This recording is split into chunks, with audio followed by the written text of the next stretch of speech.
কোনো কিতাবে আছে 350 বছর আদম নবী কানতে কানতে এই চোখের পানি দিয়া একই জায়গাতে সবসময় যদি পানি যায়, আপনার বলেন তো আপনাদের মাটির লালার মধ্যে যদি সবসময় পানি যায়, ওই মাটি কিন্তু পচিয়া যায়। ধরে কোন কি যায়?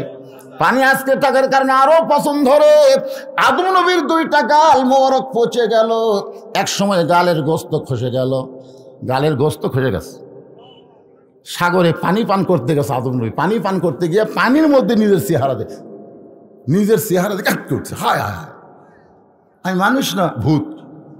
আপনারা বলেন ভাই, আমার যদি এই জায়গায় গোস্ত না থাকে, খালি দাঁত, এই জায়গায় খালি দাঁত বাড়াচ্ছে, এটি গোস্ত আছে কিন্তু এটি নাই, আপনারা ওয়াজ শুনবেন? এটা মানুষ কে? এ ভূত রে।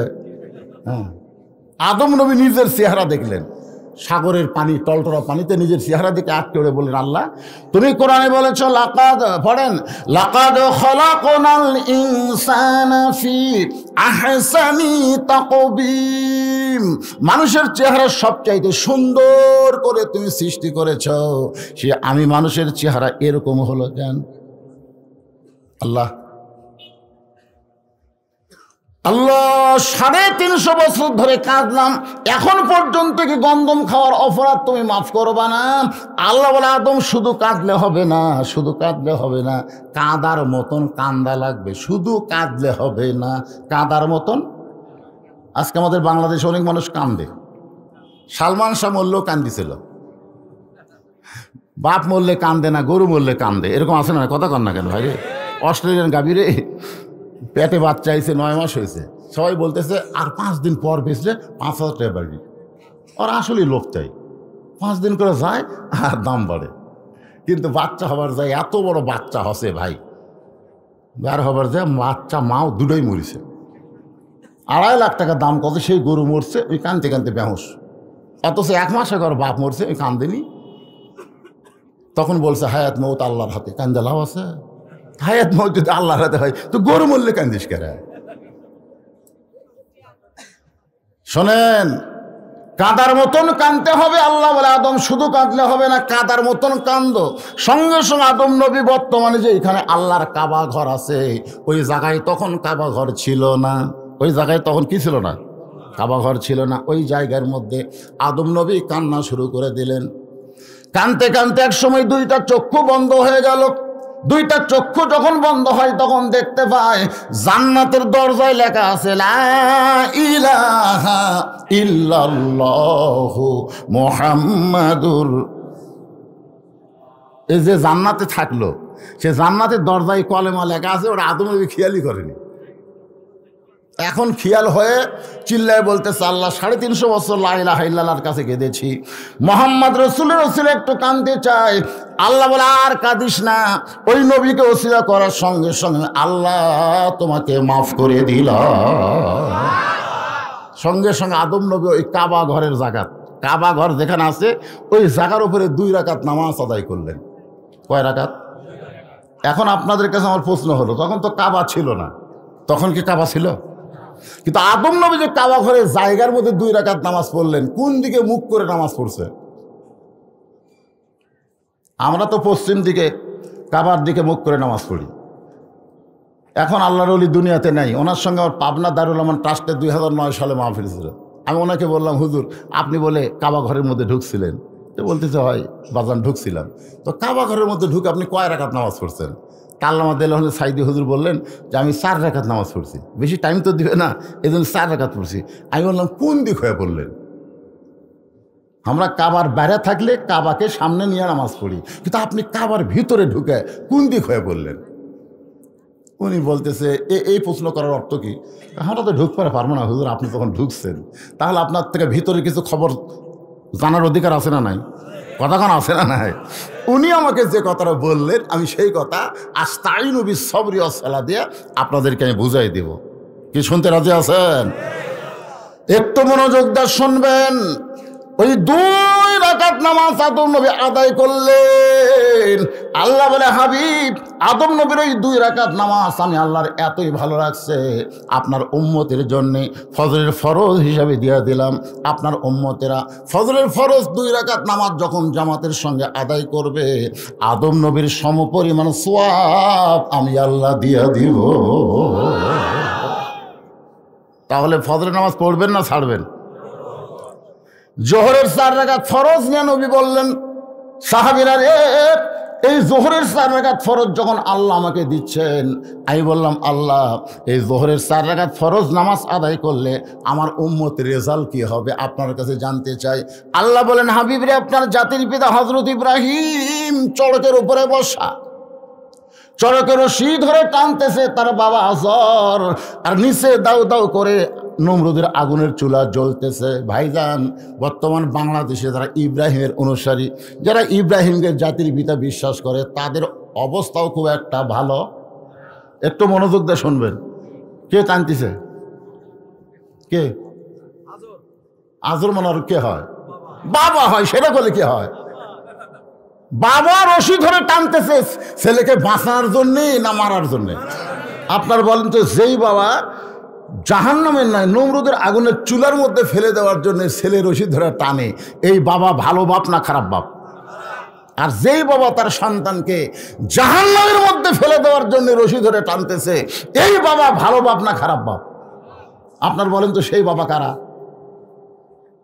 যেই বাবা নিজে নামাজ পড়ে, ছেলে ল্যাপের মধ্যে ঘুম পাড়ে, তা কিছুই কয় না।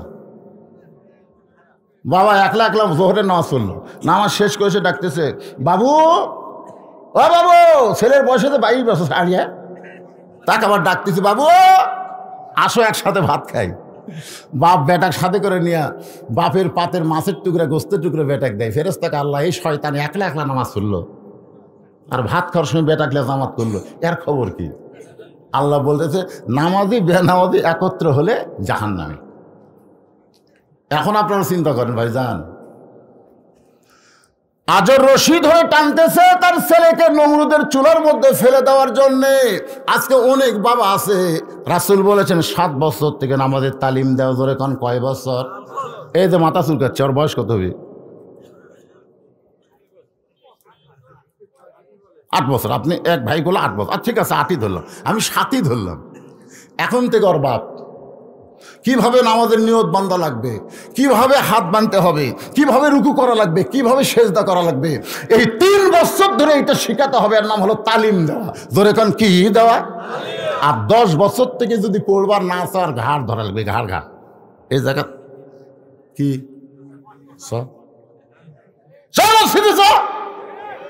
আপনি যদি 10 বছর থেকে আপনার ছেলেকে ঘাড় ধরে মসজিদে নিয়ে যাওয়ার পারেন, ও 20-22 বছরে 4G মোবাইল নিয়ে অশ্লীল ভিডিও দেখবে না। ইন্নাস সালাতা তানহা আনিল ফাহশাই ওয়াল মুনকার। একমাত্র নামাজই পারে মানুষকে যাবতীয় খারাপি থেকে বাঁচাই দিতে। ধরে কোন কথা ঠিক কি না? আজকে আমাদের ছেলেগুলো মিস কল মারতেছে, যেখানে মেয়েরা আইছে কতগুলো যুবক যাদেরকে মিস কল মারতেছে, আর কতগুলো মেয়েরা আইছে ওরাও আর শুনবার আসে নাই, এই যুবকেরাও আর শুনতে আসে না। এরা বলছে আজকে বলবিশিত আসতেছে, ওই ওয়াজ শোনার নাম করে চলো বাইরে যায়। ওই বাপ মারে ফাঁকি দিয়ে চলে আইছে, ইও বাপ মারে ফাঁকি দেয়, আসলে ওয়াজ কেউ শুনতেছে না, খালি মিস কল মারতেছে। কতগুলো যুবক দেখলাম, কতগুলো যুবক আমি দেখলাম ওয়াজ শুরু করতে ওরা কিন্তু 4-5 জন উঠে গেল। আমি বুঝলাম ওরা ওই তালের মারছে মিস কল। এখন হুজুর উঠছে, এখন রাস্তা ক্লিয়ার। কেন মেয়ে মানুষের কাছে তোমরা যুবকেরা ঘোরো কেন? আর কোন মেয়ে যুবকে মিস কল মারলো, আপনি কি কভার চাচ্ছেন ওর বাপকে আল্লাহ ছাড়বে? তুই কেমন বাপ? নবী যদি তার মেয়ের দিকে খেয়াল করে, ফাতেমাকে ডাক দিয়ে বলতে, ফাতেমা কখনো মনে করবা না তোমার বাবা আল্লাহর নবী বলে তুমি জান্নাতি, কখনোই মনে করবা না।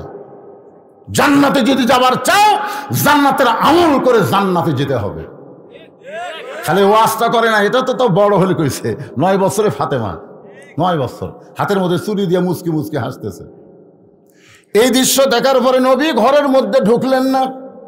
ফাতেমা চমকে গেল, যে বাবাকে মা মা বলে আদর করে সেই বাবা কেন ঘরে ঢুকলো না? ঘর থেকে ফাতেমা বের হয়ে দেখে বারান্দায় আল্লাহর নবী কাঁদতেছে। ফাতেমা বলে, বাবা কি দুঃখে আপনি এমন করে কাঁদেন? রাসূল বলে, ফাতেমা যে দুনিয়াতে সাজবে মা, আল্লাহ তার আখিরাতের সাজ কমায়া দিবে। এর বেশি কথা বলা লাগবে? সঙ্গে সঙ্গে হাতের চুরি খুলে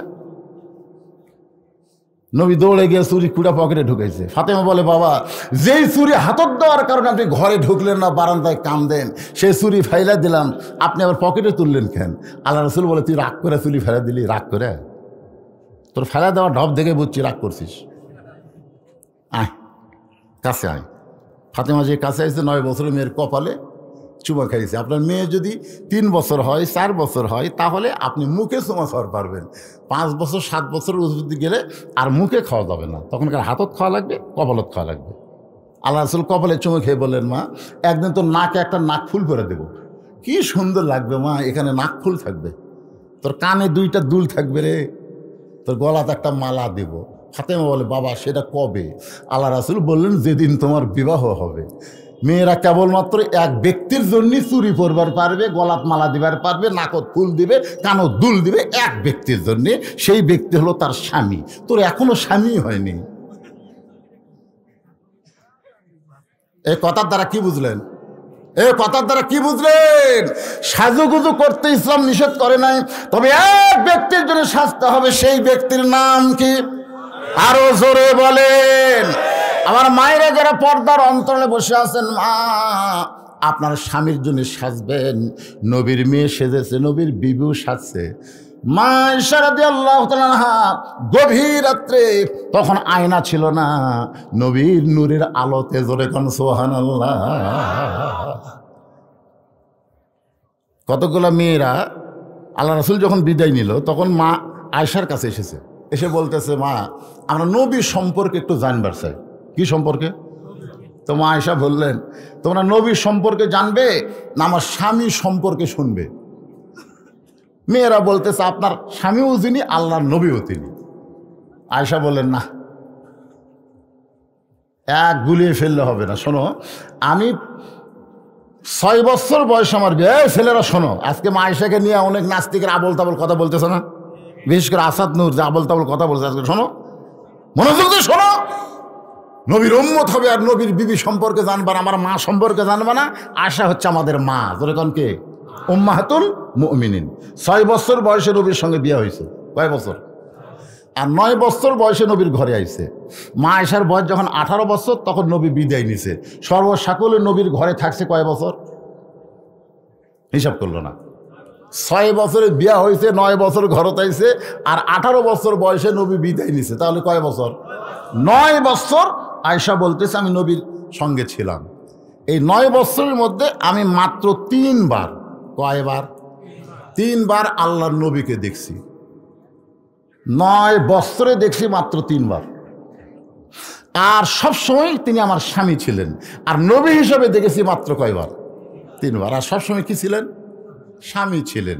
এখন তোমরা বলো, এই 3 বার নবীর কথা শুনবা না সবসময় স্বামী ছিল সেটার কথা শুনবা? তো মেয়েরা বললো, আমরা তো গোলক ধারত পড়ে গেলাম। ঠিক আছে, আপনার স্বামীর সম্পর্কে শোনার আগে আপনি যে 9 বছরে 3 বার নবীকে দেখলেন, এই নবী সম্পর্কে একটু আমরা জানতে চাই। আজকে যারা আমরা নবীর উম্মতের দাবি করি, সেই নবী সম্পর্কে আমাদের জানার দরকার আছে না নাই? অবশ্যই বলবো। বাজান একটু ধৈর্য ধারণ করবেন। জোহরের 4 রাকাত নামাজ কেমনে পাইলাম, এটা বলার জন্য ইব্রাহিম আলাইহিস সালামকে আগুনের চুলার মধ্যে পড়ে গেল। আগুনের চুলার মধ্যে যখন পড়ে গেছে, আপনার বলেন তো আগুন কি আগুন আছে? কুলনা ইয়া নারু কুনি বারদাও ওয়া সালামান আলা ইব্রাহিম। ইব্রাহিমের জন্য আল্লাহ আগুনকে শান্তিদায়ক বানায় দিল। ওই আগুনের চুলার মধ্যে আমাদের জাতির পিতা 40 দিন ছিল। জোরে কোন কয় দিন? আগুন যখন শান্তির বাগান পায়, ইব্রাহিম আলাইহিস সালাম এক নিয়তে 4 রাকাত নামাজ আদায় করে। জোরে কোন কয় রাকাত? ওই 4 রাকাত নামাজ আল্লাহর এত ভালো লাগছে, আল্লাহ লাইলাতুল মিরাজে নবীকে 4 রাকাত নামাজ দেয়। বলেন, নবী গো, এই যে 4 রাকাত নামাজ যদি জোহরের সময় আপনার উম্মতেরা আদায় করে, ইব্রাহিম নবী সমপরিমাণ সওয়াব আমি আল্লাহ দান করে দিব। খালি সুবহানাল্লাহ বললে হবে না, জোহরের নামাজ জামাতের সঙ্গে আদায় করা লাগবে। সাহাবীদের আগ্রহ বেড়ে গেল, ইয়া রাসূলুল্লাহ, যোহরের নামাজ আদায় করলে ইব্রাহিম নবীর সমপরিমাণ সওয়াব যদি আল্লাহ দেয়, তাহলে আসরের নামাজ আদায় করলে আমাদের ফজিলত কি, আমরা একটু শুনতে চাই।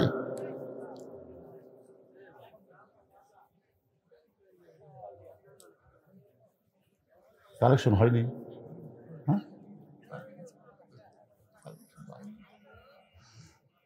আরে আমার জামাই হচ্ছে কালেকশনের বাপ, তারপরেও কালেকশন হয়নি? আপনাদের ভিতরে কি গামছা ব্যাগ দেয়নি? তো হয়নি কোন কেন? একটা গানই যথেষ্ট, কালেকশনের একটা গানই যথেষ্ট। গানটা আপনারা জানেন?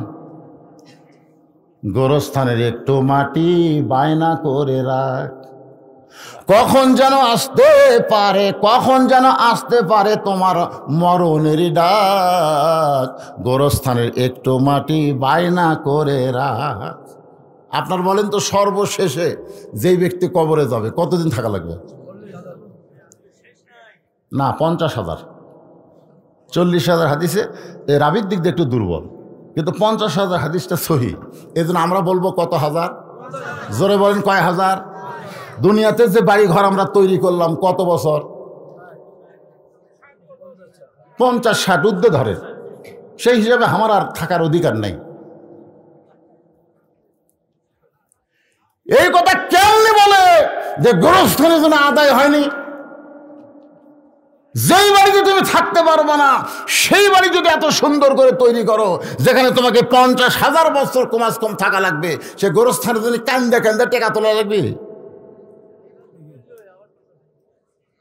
না? ঠিক আছে। আর আপনাদের গোরস্থান, বিশেষ করে এই আওতার মধ্যে যারা গোরস্থান বানাইছে, তাদেরকে বেশি বেশি দান করা লাগবে।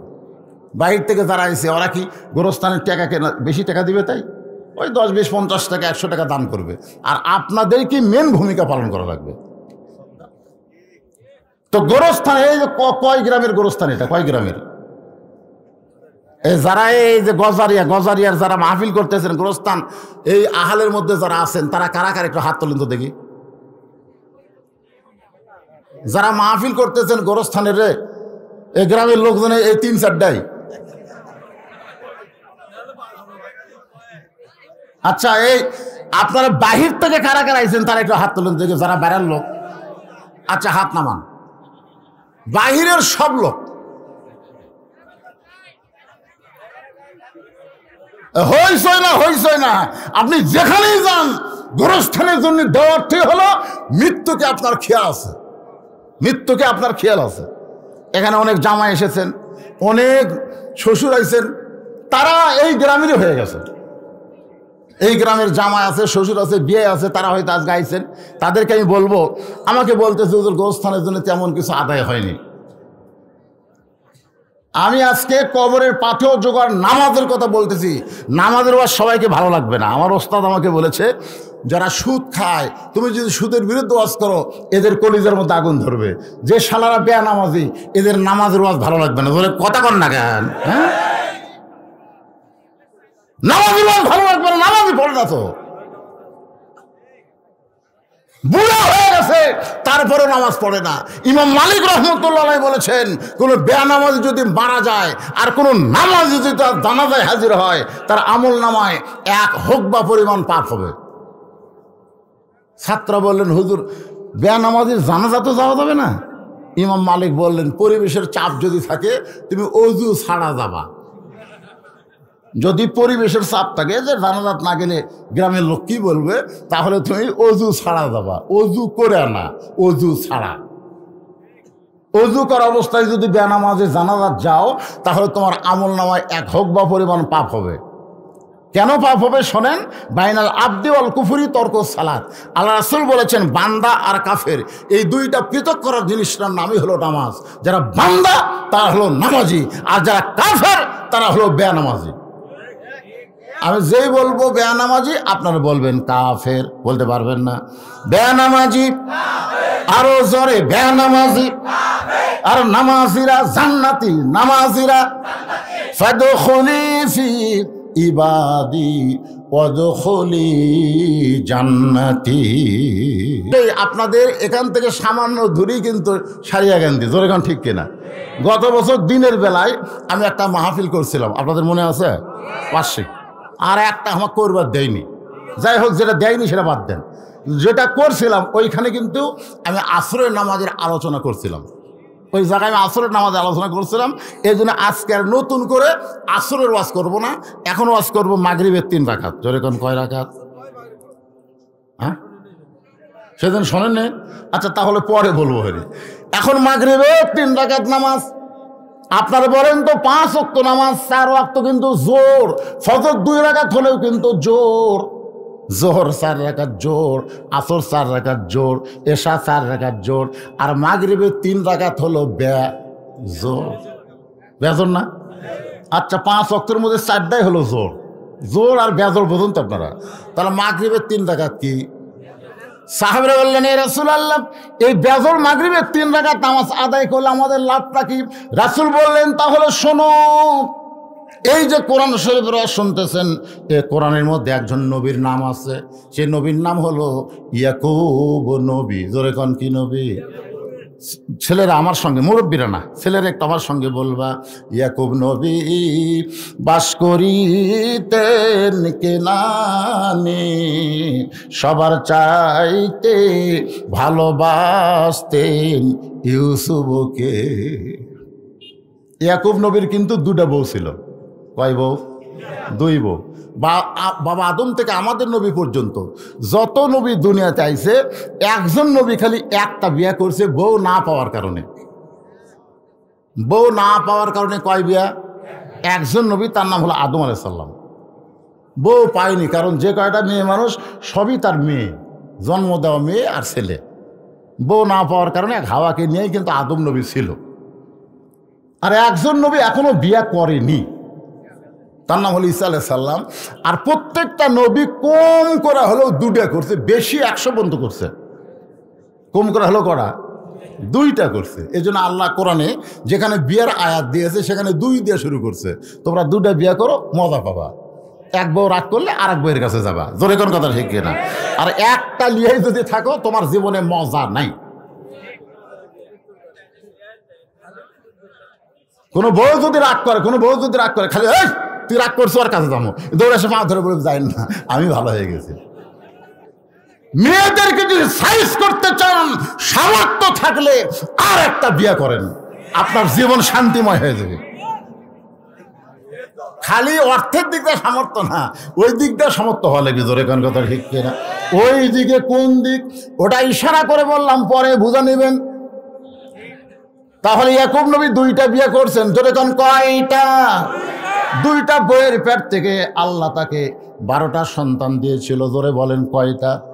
একটা বইয়ের পেট থেকে মাত্র 2টা ছেলে, আর একটা বইয়ের পেট থেকে 10টা ছেলে। এই 10টা ছেলে অত্যন্ত খারাপ ছিল, 2টা ছেলে অত্যন্ত ভালো ছিল। ইয়াকুব নবী নির্জনে বসে আল্লাহর কাছে কান্দের, বলে, আল্লাহ, আমার 10টা ছেলে এত খারাপ হলো কেন? আমি নবী হয়ে জন্ম দিলাম, তারপরে 10টা ছেলে আমার এত খারাপ হলো কেন? আর আমার 2টা ছেলে এত ভালো হওয়ার পিছনে কারণ কি?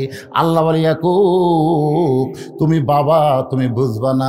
সন্তান ভালো মন্দ এটা বাপের কারণে হয় না, এটা হয় মায়ের কারণে। তোমার যে 10টা ছেলে খারাপ, এই 10টা হলো তোমার ওই বউটাও খারাপ। ধরে কোন কি খারাপ? আজকে যেই ছেলেরা কোরআনের মাহফিল হিসাব মেলার মধ্যে ঘুরতেছে, রাস্তায় ঘুরতেছে, কোরআনের মাহফিলে বসার সৌভাগ্য হচ্ছে না, বুঝবেন ওই ছেলের দোষ না, দোষ হলো ওর মায়ের। দোষ হলো কার? এই জন্য খ্রিস্টান নেপোলিয়ন বলেছে, ভালো একটা ছেলে যদি তোমরা চাও, তাহলে ভালো একটা বাবা লাগবে না, ভালো একটা মার বড় দরকার। আজকে আমরা ভালো ছেলে যদি পাওয়ার চাই, ভালো মায়ের দরকার আছে না নাই? 10টা ছেলে রক্ত মাখা জামা নিয়ে ইয়াকুব নবীর সামনে কাঁদতেছে।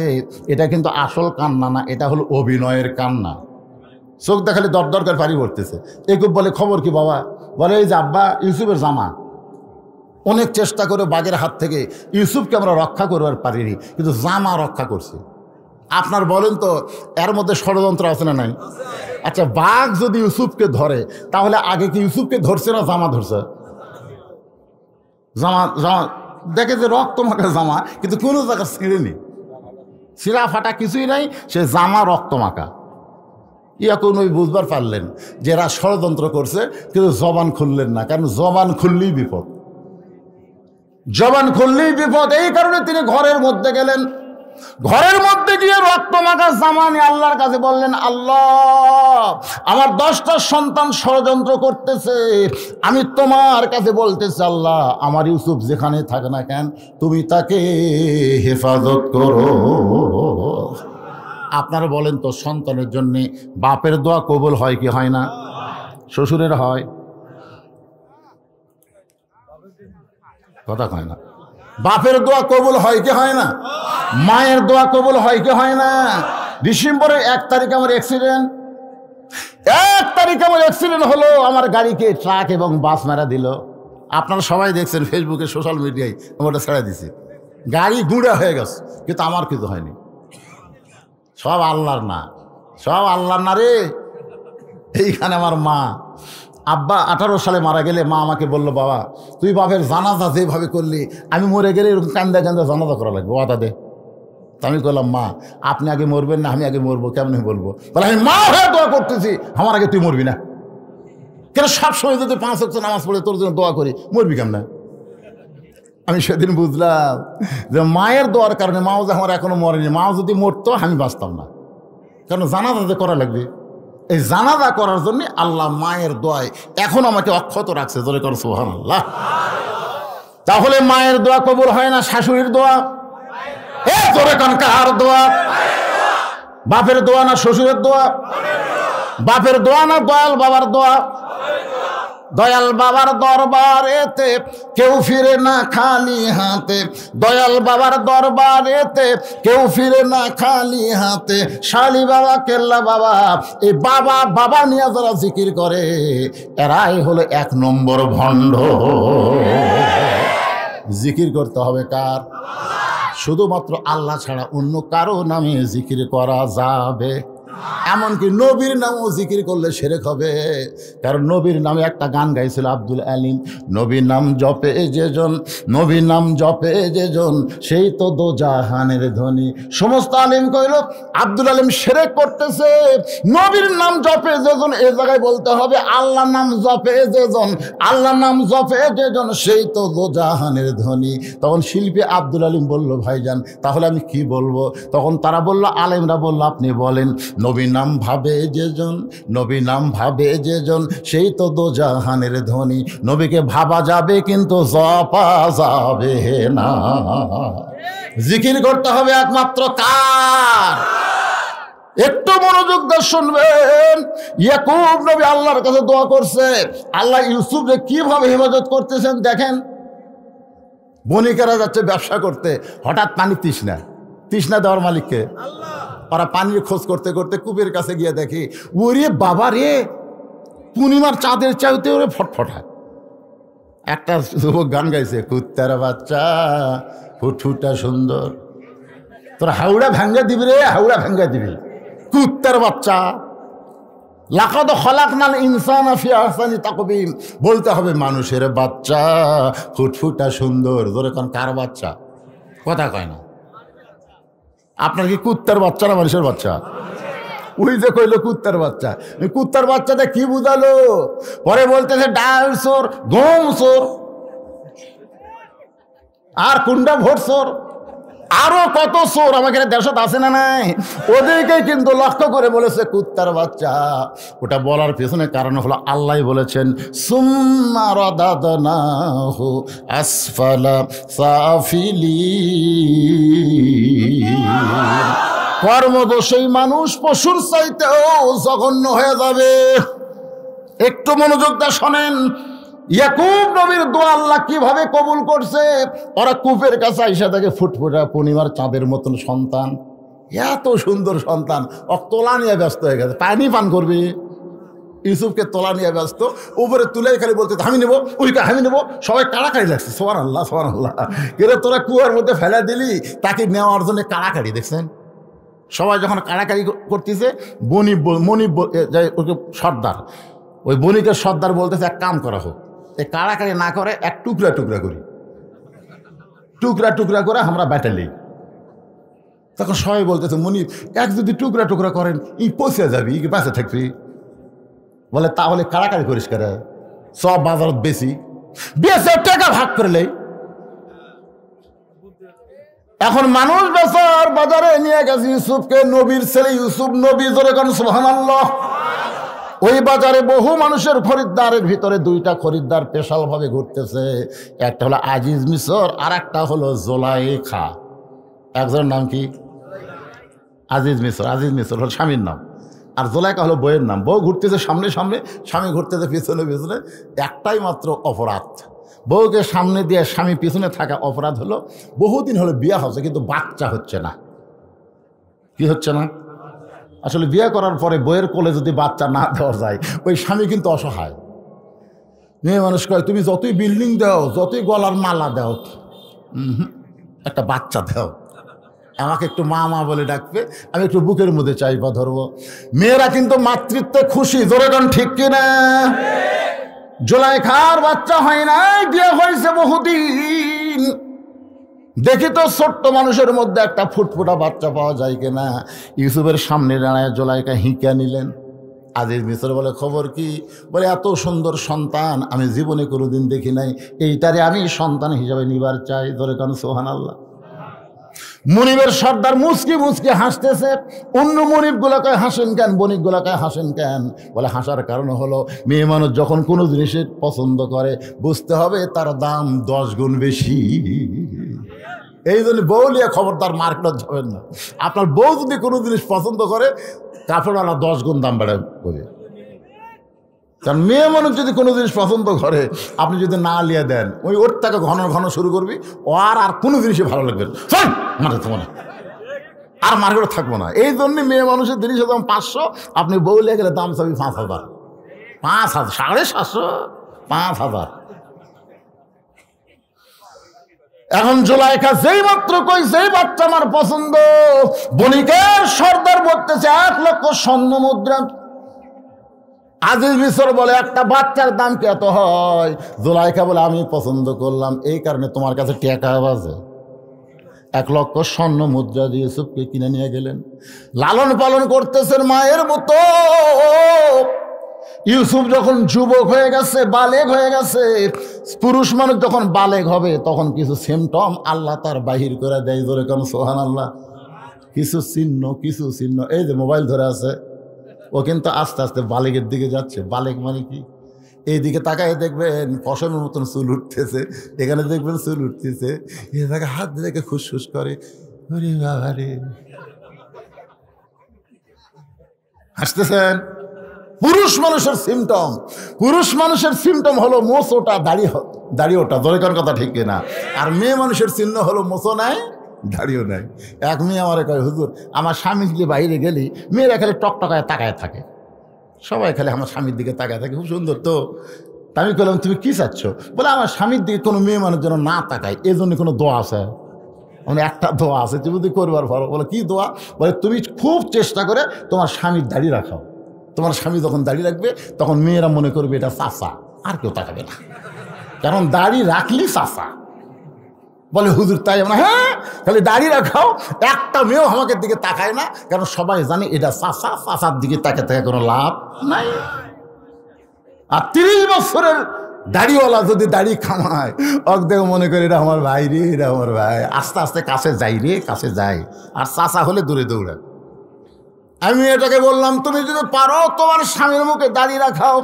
বহু কান্দাকাটি করে ওর স্বামী যখন দাড়ি রাখছে, ওই স্বামীর নিয়ে যখন বাইরে যায় মেয়েটা তাকায় দেখে একটা মেয়ে ওর স্বামীর দিকে তাকায় না। তার মানে বোঝা গেল পুরুষ মানুষের দাড়ির দরকার আছে নাই? দরকার আছে নাই? ইউসুফ নবীর দাড়ি যখন উঠে গেছে এমন সময় জোলাইখার কলিজার মধ্যে অন্তরে শয়তান এসে বলতেছে মিন শাররিল ওয়াসওয়াসিল খান্নাস। আমাদের ভিতরে খান্নাস আছে না নাই? ওয়াসওয়াসিল খান্নাস এসে বলতে জোলাইখা দেখ আজিজ মিশর বুড়া রে, আরে আর সাইজ দেখছো এর কমলা লেবুর মতন রে। শয়তান ধোকা দিচ্ছে। জোলাইখা বলতেছে এরা আমার সন্তান হয়। শয়তান বলতেছে কোন পক্ষের সন্তান? দেখছেন না আমার স্বামী বুড়া হয়ে গেছে, কি টাটকা মাল, এমন ধোকা মারছে শয়তান। ওই ধোকার কারণে জুলাইখা আস্তে আস্তে, শোনেন, আস্তে আস্তে মাগরিবের 3 রাকাত নামাজ কেমনি পাইলাম শুনবেন না? জুলাইখা আস্তে আস্তে ইউসুফ নবীর কাছে গিয়া যে গায়ে হাতটা রাখছে, গায়ে কেবল হাত রাখছে, সঙ্গে সঙ্গে ইউসুফ নবী হ্যাঁচকা টান মারছে। জুলাইখা বলে, ইউসুফ, এমন ভাবে হ্যাঁচকা টান দেওয়ার কারণ কি? ইউসুফ বলতেছে, আমি আল্লাহকে বড় ভয় করি। ইন্নী আখাফুল্লাহ, ভয় করি কাকে? জুলাইখা বলে, আমি তোমার গায়ে হাত দিলাম আর তুমি আল্লাহ ভয় করো, তার মানে? বলে, আপনি এতদিন আমার গায়ে হাত দিয়েছেন, কিন্তু আজকের হাত দেওয়ার মধ্যে কম বিশ্বাস। এতদিন আপনি গায়ে হাত দিয়েছেন, আমার গরম লাগেনি, গরম লাগেনি, মায়ের হাতের যেরকম মহব্বত সেই রকম লাগছে, কিন্তু আজকে হাত দেওয়া মাত্রই মনে হয় আপনার হাতের তোরা আগুন জ্বলতে যায়, আমি টানতেছি। জুলাইখা কাকা, এটা কে রে, এটা কে রে? আসলে খেয়ে বোঝা লাগবে না, ওটা হচ্ছে আল্লাহর নবী, ধরে কোন সুবহানাল্লাহ। জুলাইখা দেখতে সোজা আঙ্গুলে যখন ঘি উঠবে না, আঙ্গুল বেঁকে করা লাগবে। অন্দর মহলে নিয়ে গিয়ে সমস্ত দরজা বন্ধ করে জুলাইখা ইউসুফের সামনে যখন মাথা আর ওড়না খুলতেছে, মাথার ওপর কাপড় দেয়, ওড়না খুলতেছে, বুক থেকে যখন ওড়না টান দেয়, সঙ্গে সঙ্গে ইউসুফ চোখ দুইটা বন্ধ করেছে, ধরে কোন সুবহানাল্লাহ। আল্লাহ, জুলাইখার মনের মধ্যে খারাপ বাসনা, তোমার প্রতি ভরসা করলাম, আল্লাহ তুমি ইউসুফের জন্য যথেষ্ট হয়ে যাও। জুলাইখা বলতেছে, আল্লাহ আল্লাহকে কান্দা কাম হবি না, সব দরজার তালা মারছি, তুমি বার হওয়ার পারবে না, বরং আমি যেটা চাই সেটা রাজি হয়ে যাও। ইউসুফ বলতেছে, আল্লাহ যার সাথে আছে তার কোনো বিপদ নাই। নাসরুম মিনাল্লাহি ওয়া ফাতহুন কারীব ওয়া বাশশিরিল মুমিনিন। যেই দরজার দিকে যায় চাবিগুলো অটোমেটিক খুলে যায়, জোরে কোন সুবহানাল্লাহ। জুলাইখা তালার দিকে তাকায় থাকে, তালা আছে, চাবি আছে আমার হাতে, আর তালাগুলা খুলে যায়, ব্যাপার কি? সেই দরজার কাছে যেই মতো ইউসুফ, এমন সময় জুলাইখা রাগিনী বাগিনী হইয়া, মেয়ে মানুষ যখন খেপা যায় তখন তাদেরকে সামাল দেওয়া খুব কঠিন। একটা অসুস্থ হয়ে বাসায়, আর একটা ক্ষমতার চেয়ারে, তারপরেও দেখবেন দুই ধনের মধ্যে হিংসা। কথা কোন আছে না নাই?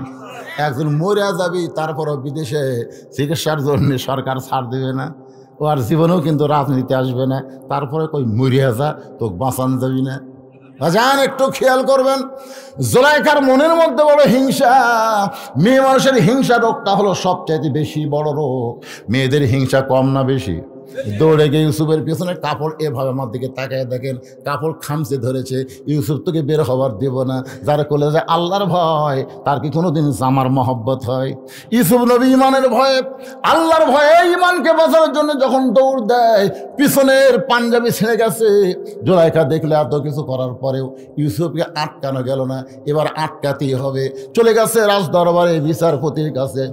বিচারপতি, আমি জুলাইখা ছোট্টবেলায় তাকে নিয়ে আইসা লালন পালন করেছি, সন্তানের মহব্বত করে মা হয়ে, আজকে সেই সন্তান আমাকে অন্দর মহলে নির্যাতন করতে চায়, আমাকে ধর্ষণ করবার চায়, অ্যাটেন্ড টু ধর্ষণ।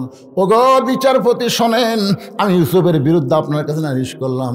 ইউসুফ আজকে আমাকে ধর্ষণ করবার চাইছিল, আমি বহু চেষ্টা করে ইউসুফের হাত থেকে আমাকে হেফাজত করেছি।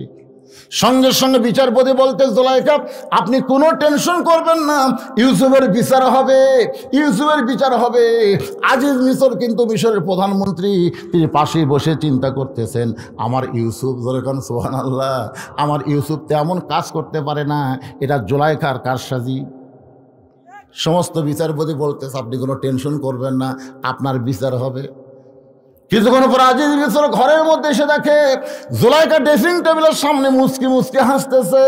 আজিজ মিশর বলে, জুলাইখা তুমি ধর্ষিতা হয়েছ, অ্যাটেন্ড টু ধর্ষণ, তোমাকে ধর্ষণ করবার চাইছিল ইউসুফ, তুমি বিচার চাইলা, আর ঘরের মধ্যে সে মুচকি মুচকি হাসতেছে। জুলাইখা বলে, বুঝবা না, মেয়ে মানুষের চলা কলা তোমরা বুঝবা না। ইউসুফকে নিয়ে আইছে পরদিন, হাজার হাজার মানুষ, সবাই চিন্তা করে মাকে ধর্ষণ করবার চাই, যে মা হয়ে লালন পালন করছে, এই মিমো খারামকে এক নজর দেখে আসি। দেখার জন্য সবাই এসে দেখে ইউসুফ নবী দাঁড়ায় আছে, তার চেহারার দিকে তাকায় সবাই চুম করছে।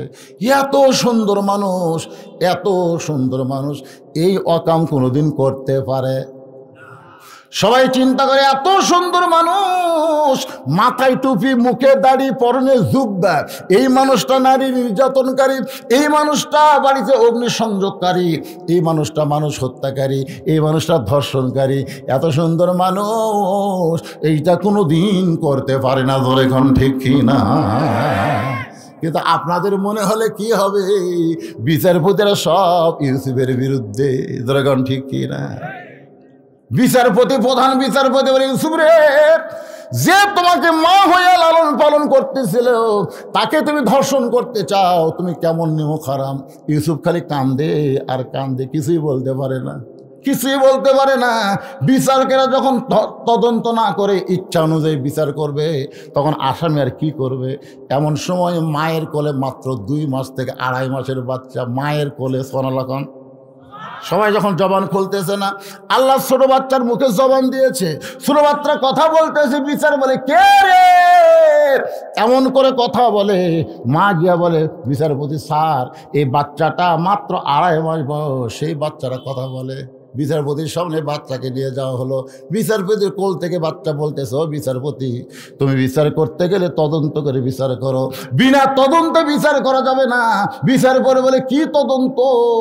ছোট্ট বাচ্চা বলতেছে, তাকায় দেখো, ইউসুফের জামার যদি সামনে ছেঁড়া হয় তাহলে বুঝবা ইউসুফ দোষী, কারণ ইউসুফ জোলাইখাকে ধর্ষণ করার চাইছিল, আর জোলাইখা বাঁচার জন্যে জামার সামনে ছিঁড়ে ফেলে দিয়েছে।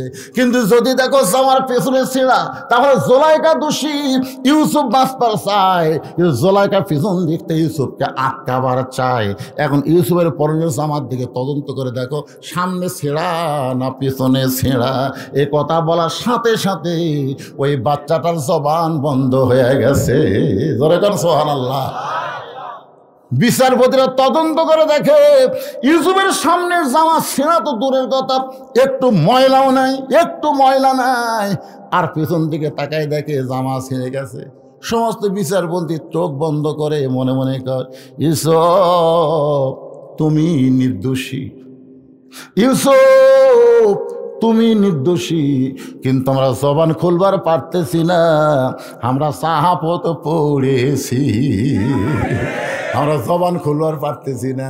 আজকে তোমার বিরুদ্ধে যে বিচার হবে ইউসুফ, এটা আমাকে অন্তর থেকে না, এটা হলো চাপ। এটা কি চাপ? জোরে, এটা কি? আমরা চাপত পড়ে গেছি, কারণ প্রধানমন্ত্রীর বউ তোমার বিরুদ্ধে রিপোর্ট করেছে। এখন তোমার পক্ষে রায় দিলে আমাদের বিচারপতিগিরি আর থাকবে না, আমাকে বিচারপতির আসন থেকে তাড়াই দিবে। এই জন্যে কি করব? সবাই চাপে পড়ে জবান বন্ধ করে ইউসুফের তদন্ত করে। হঠাৎ আজিজ বিচার বলতেছে, এই বিচারপতিরা, তদন্ত রিপোর্ট কি? প্রধান বিচারপতি বলতেছে, ইউসুফ দোষী। আজই দর্শন করছে, এই কি তদন্ত করলো না? ইউসুফের চোখ যা দরদর করে পানি পড়ে, আর কান্দের বলে, বিনা দোষে দোষী কইরা আল্লাহ আমায় দিল জেলখানা, আল্লাহ উপায় বলো না, বিনা দোষে দোষী হইয়া ইউসুফ যাচ্ছে জেলখানা। আল্লাহ বলে, কান্দিস না ইউসুফ, জেলখানায় গেলে তোর সম্মান আরো বাড়বে। তোর গান সুবহানাল্লাহ। মাত্র 30 মাস জেলখানায় বন্দি থেকে আমির হামজা বার হয়েছে। এই 15 দিনে প্রায় 15,000 দাওয়াত তার কাছে গেছে। আগে আসলো 40,000, এখন কয় 1.5 লাখ। এখন কয় লাখ। এখন আপনারা বলেন, দাম বাড়িয়েছে না কমিয়েছে?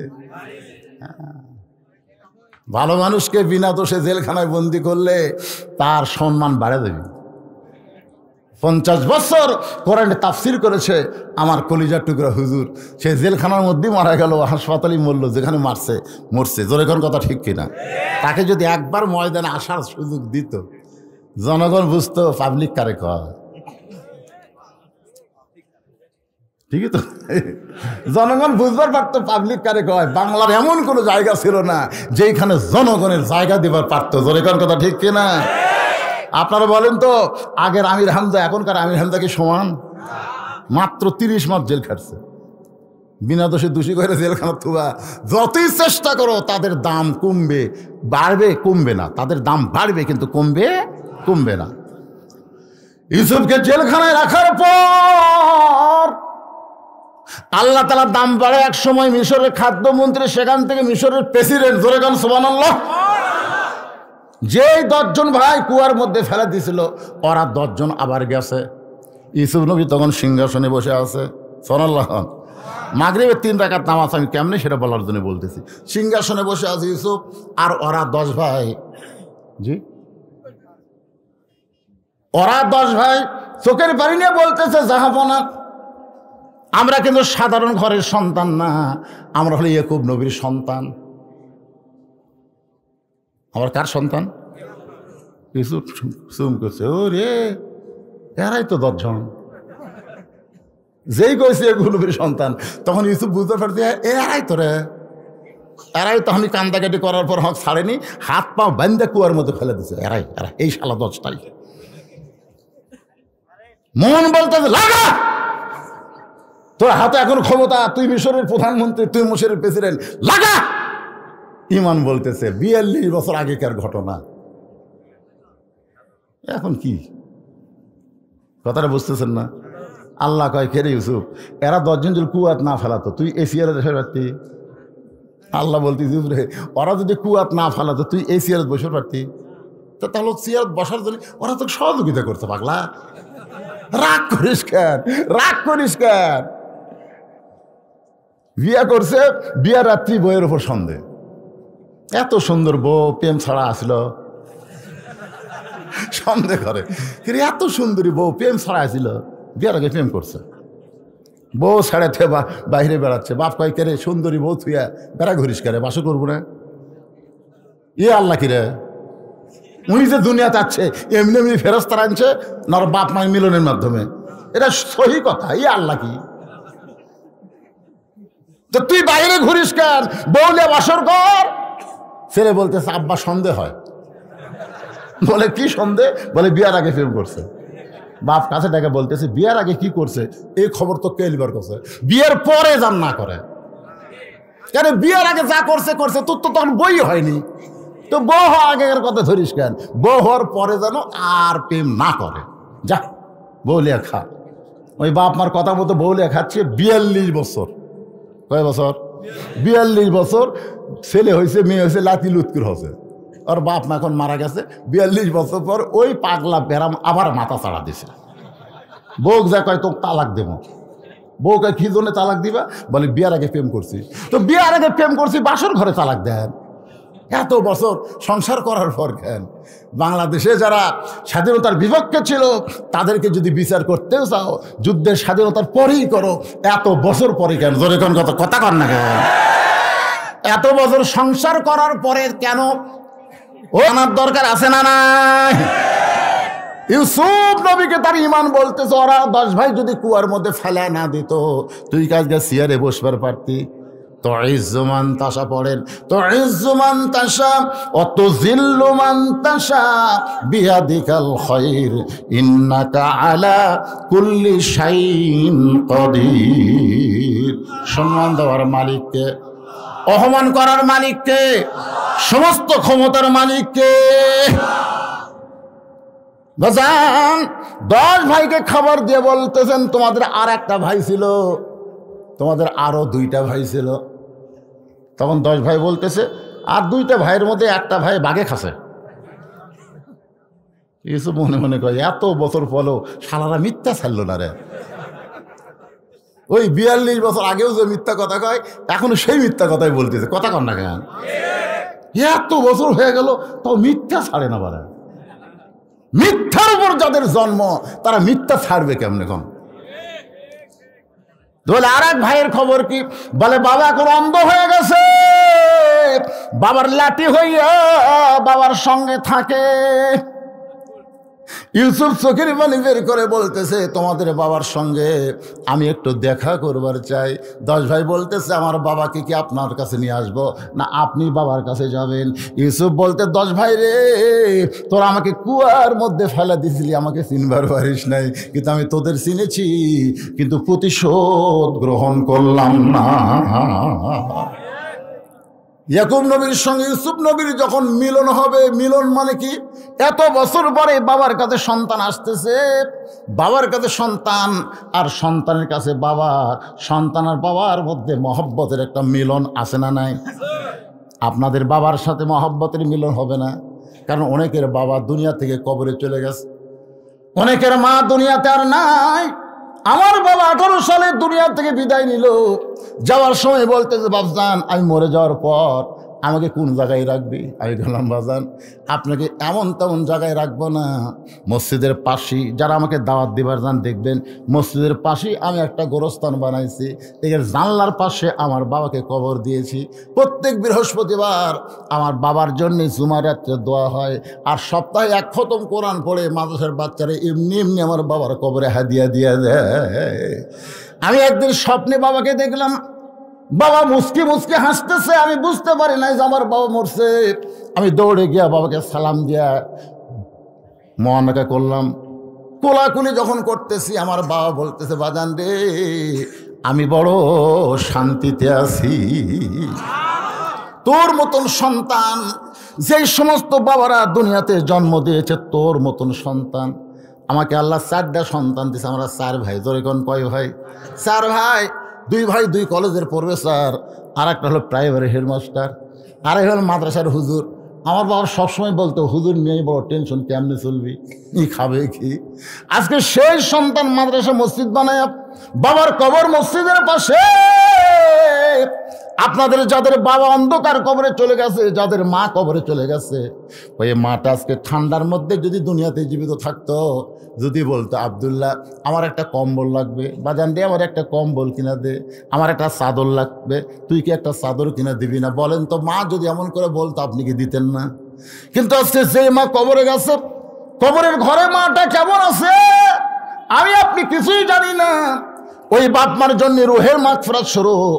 আজকে এই কোরআনের মাহফিলে, গোরস্থানের উন্নয়ন কল্পে এমন কোন যোগ্য সন্তান আছে যে বাপ মার জন্য 10টা 1000 টাকা দান করবেন? এমন কোন যোগ্য সন্তান আছেন গো?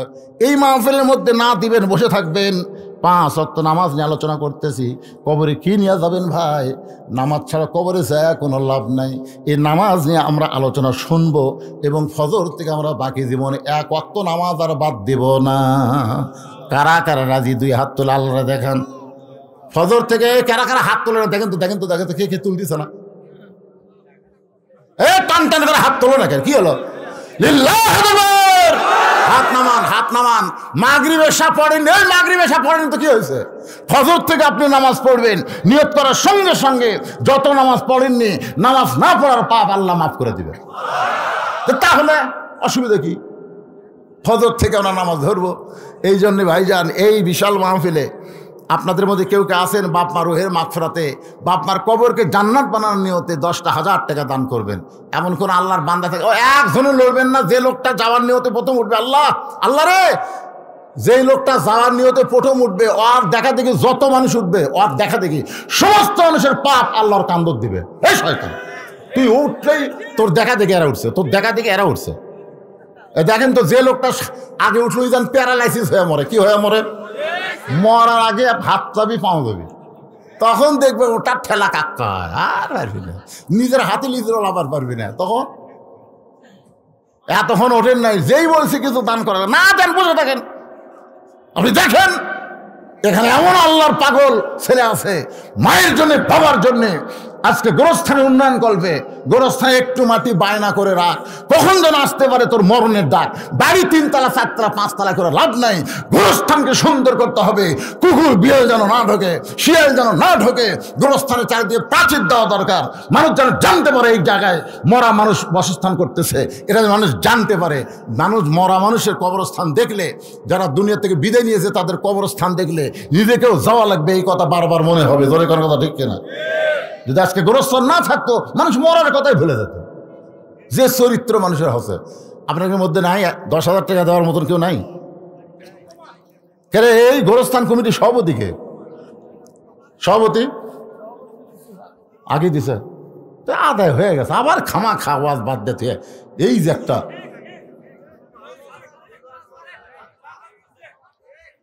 আরে করবই তো আমি কেউ অস্থির মধ্যে একটা জিনিস চাইছি ভাই রে, বড় আশা করে 10,000 আপনার 10 জন মিলে 10,000 টাকা দেন দেন।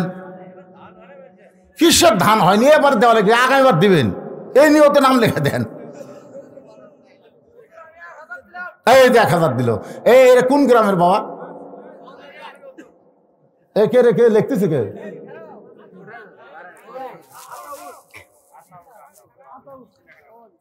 লিল্লাহি আকবার। আতাউর গজারি 1,000 টাকা জোরে বলেন মারহাবা। 2 নম্বরে কোন আল্লাহর পাগল আছেন? বাপ মা কবরের কাছে, দাদা দাদি কবরের কাছে, বাপ মা রোহের মাগফিরাতে। আমি যে বাড়িতে ছিলাম ওর নাম হলো বকুল। নাম কি? বকুল মন্ডল নাকি ওরা? হ্যাঁ মন্ডল। বকুল মন্ডলের মা বাবা 2 দিন অসুস্থ। আমাকে বলে হুজুর আমার বাপ মার জন্য দোয়া করবেন। এই বকুল ভাই এখানে নাই, আসেনি। বাহির গ্রামের লোকের কাছ থেকে টাকা নেওয়ার জন্য আপনার মাহবির করছেন 10 টাকা 20 টাকা দিবি। একবার দিছে আবার দিবি, অসুবিধা কি? শোনেন, একবার দিছে আর একবার দিলে কি আপনার অসুবিধা হবে? কারণ আপনার ব্যাংকের টাকা জমা থন একবার না বারবার? কেন বারবার থন? বেশি হবে।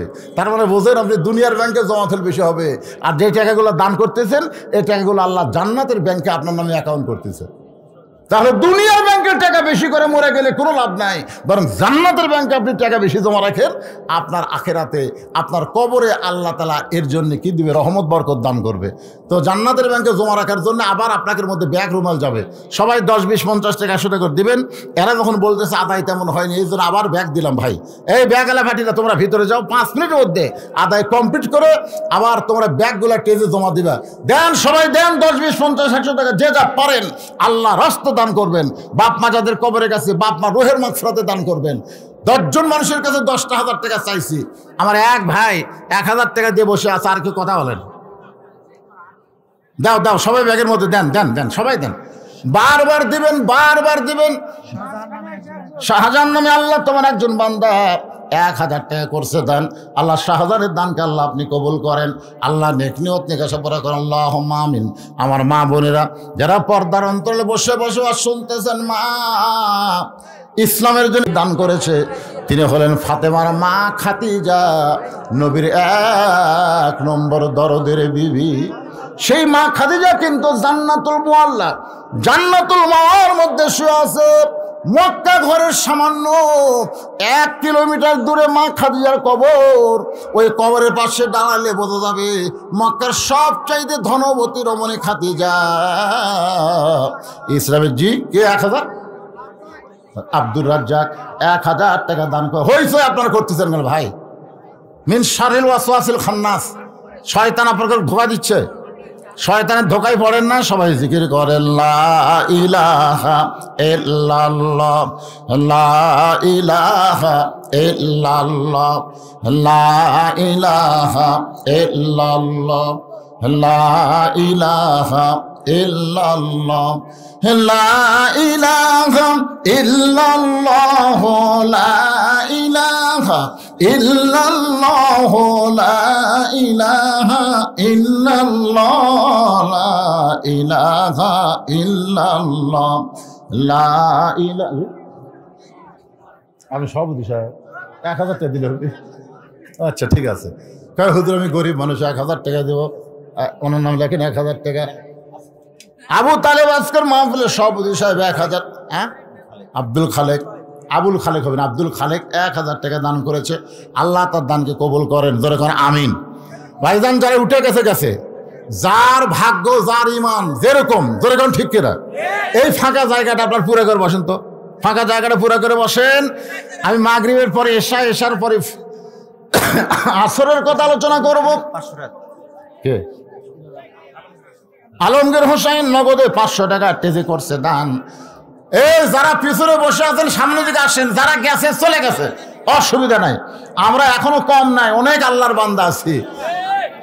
1000 সাহাবী নিয়ে নবী উহুদের ময়দানে রওনা দিয়েছিলেন, জোরে কোন ঠিক কিনা? রাস্তার মাঝখানে 700 জন আগে আউট। তা আমরা এরকম তো নবীর পিছনে থেকে যদি সরে যায় আর কোরআনের মাহফিল থেকে শয়তান সরাই নিবে না, এটা কেমনে ভাবছেন? কি নাম? মিলন নামে আল্লাহ তোমার একজন বান্ধব 2000 টাকা দান করবে। আল্লাহ মিলনের দানকে আল্লাহ আপনি কবুল করেন। আল্লাহ নেক নিয়ত নেক আশা পুরা আল্লাহুম্মা আমিন। কবুল করো মোদের কামনা, দানকারীকে দিবেন জান্নাত। আল্লাহ নিরাশ আপনারা ওয়াজ শুনবেন তো হইছে করলে হবে, যারা গেছে আর যারা আছে সমান। তো তাহলে আপনার ভদ্র, আপনারা হচ্ছেন তাকওয়াবান, আপনারা হচ্ছেন মুত্তাকি। আল্লাহ কোরআন বলেছেন হুদাল্লিল মুত্তাকিন। হেদায়েত নিতে গেলে কোরআন থেকে হেদায়েত নিতে গেলে মুত্তাকি হওয়া লাগবে। যারা গেছে ওরা তো মুত্তাকি না, আপনারা হলো মুত্তাকি। মুত্তাকি মানে হইছে করলে হবে না। সুন্দর পরিবেশে আপনারা বসেন, আমি বাকি আলোচনা করে তারপর মোনাজাত করব। আব্দুল লতিফ, আল্লাহ 500 টাকা দান করেছে। আব্দুল লতিফের দানকে কবুল করেন কে? মাহবুবুর রহমান 1000 টাকা দান করেছে। আল্লাহ তার দান কবুল করেন। আল্লাহ নেক নিয়ত নেক আশা পুরা আল্লাহুম্মা আমিন।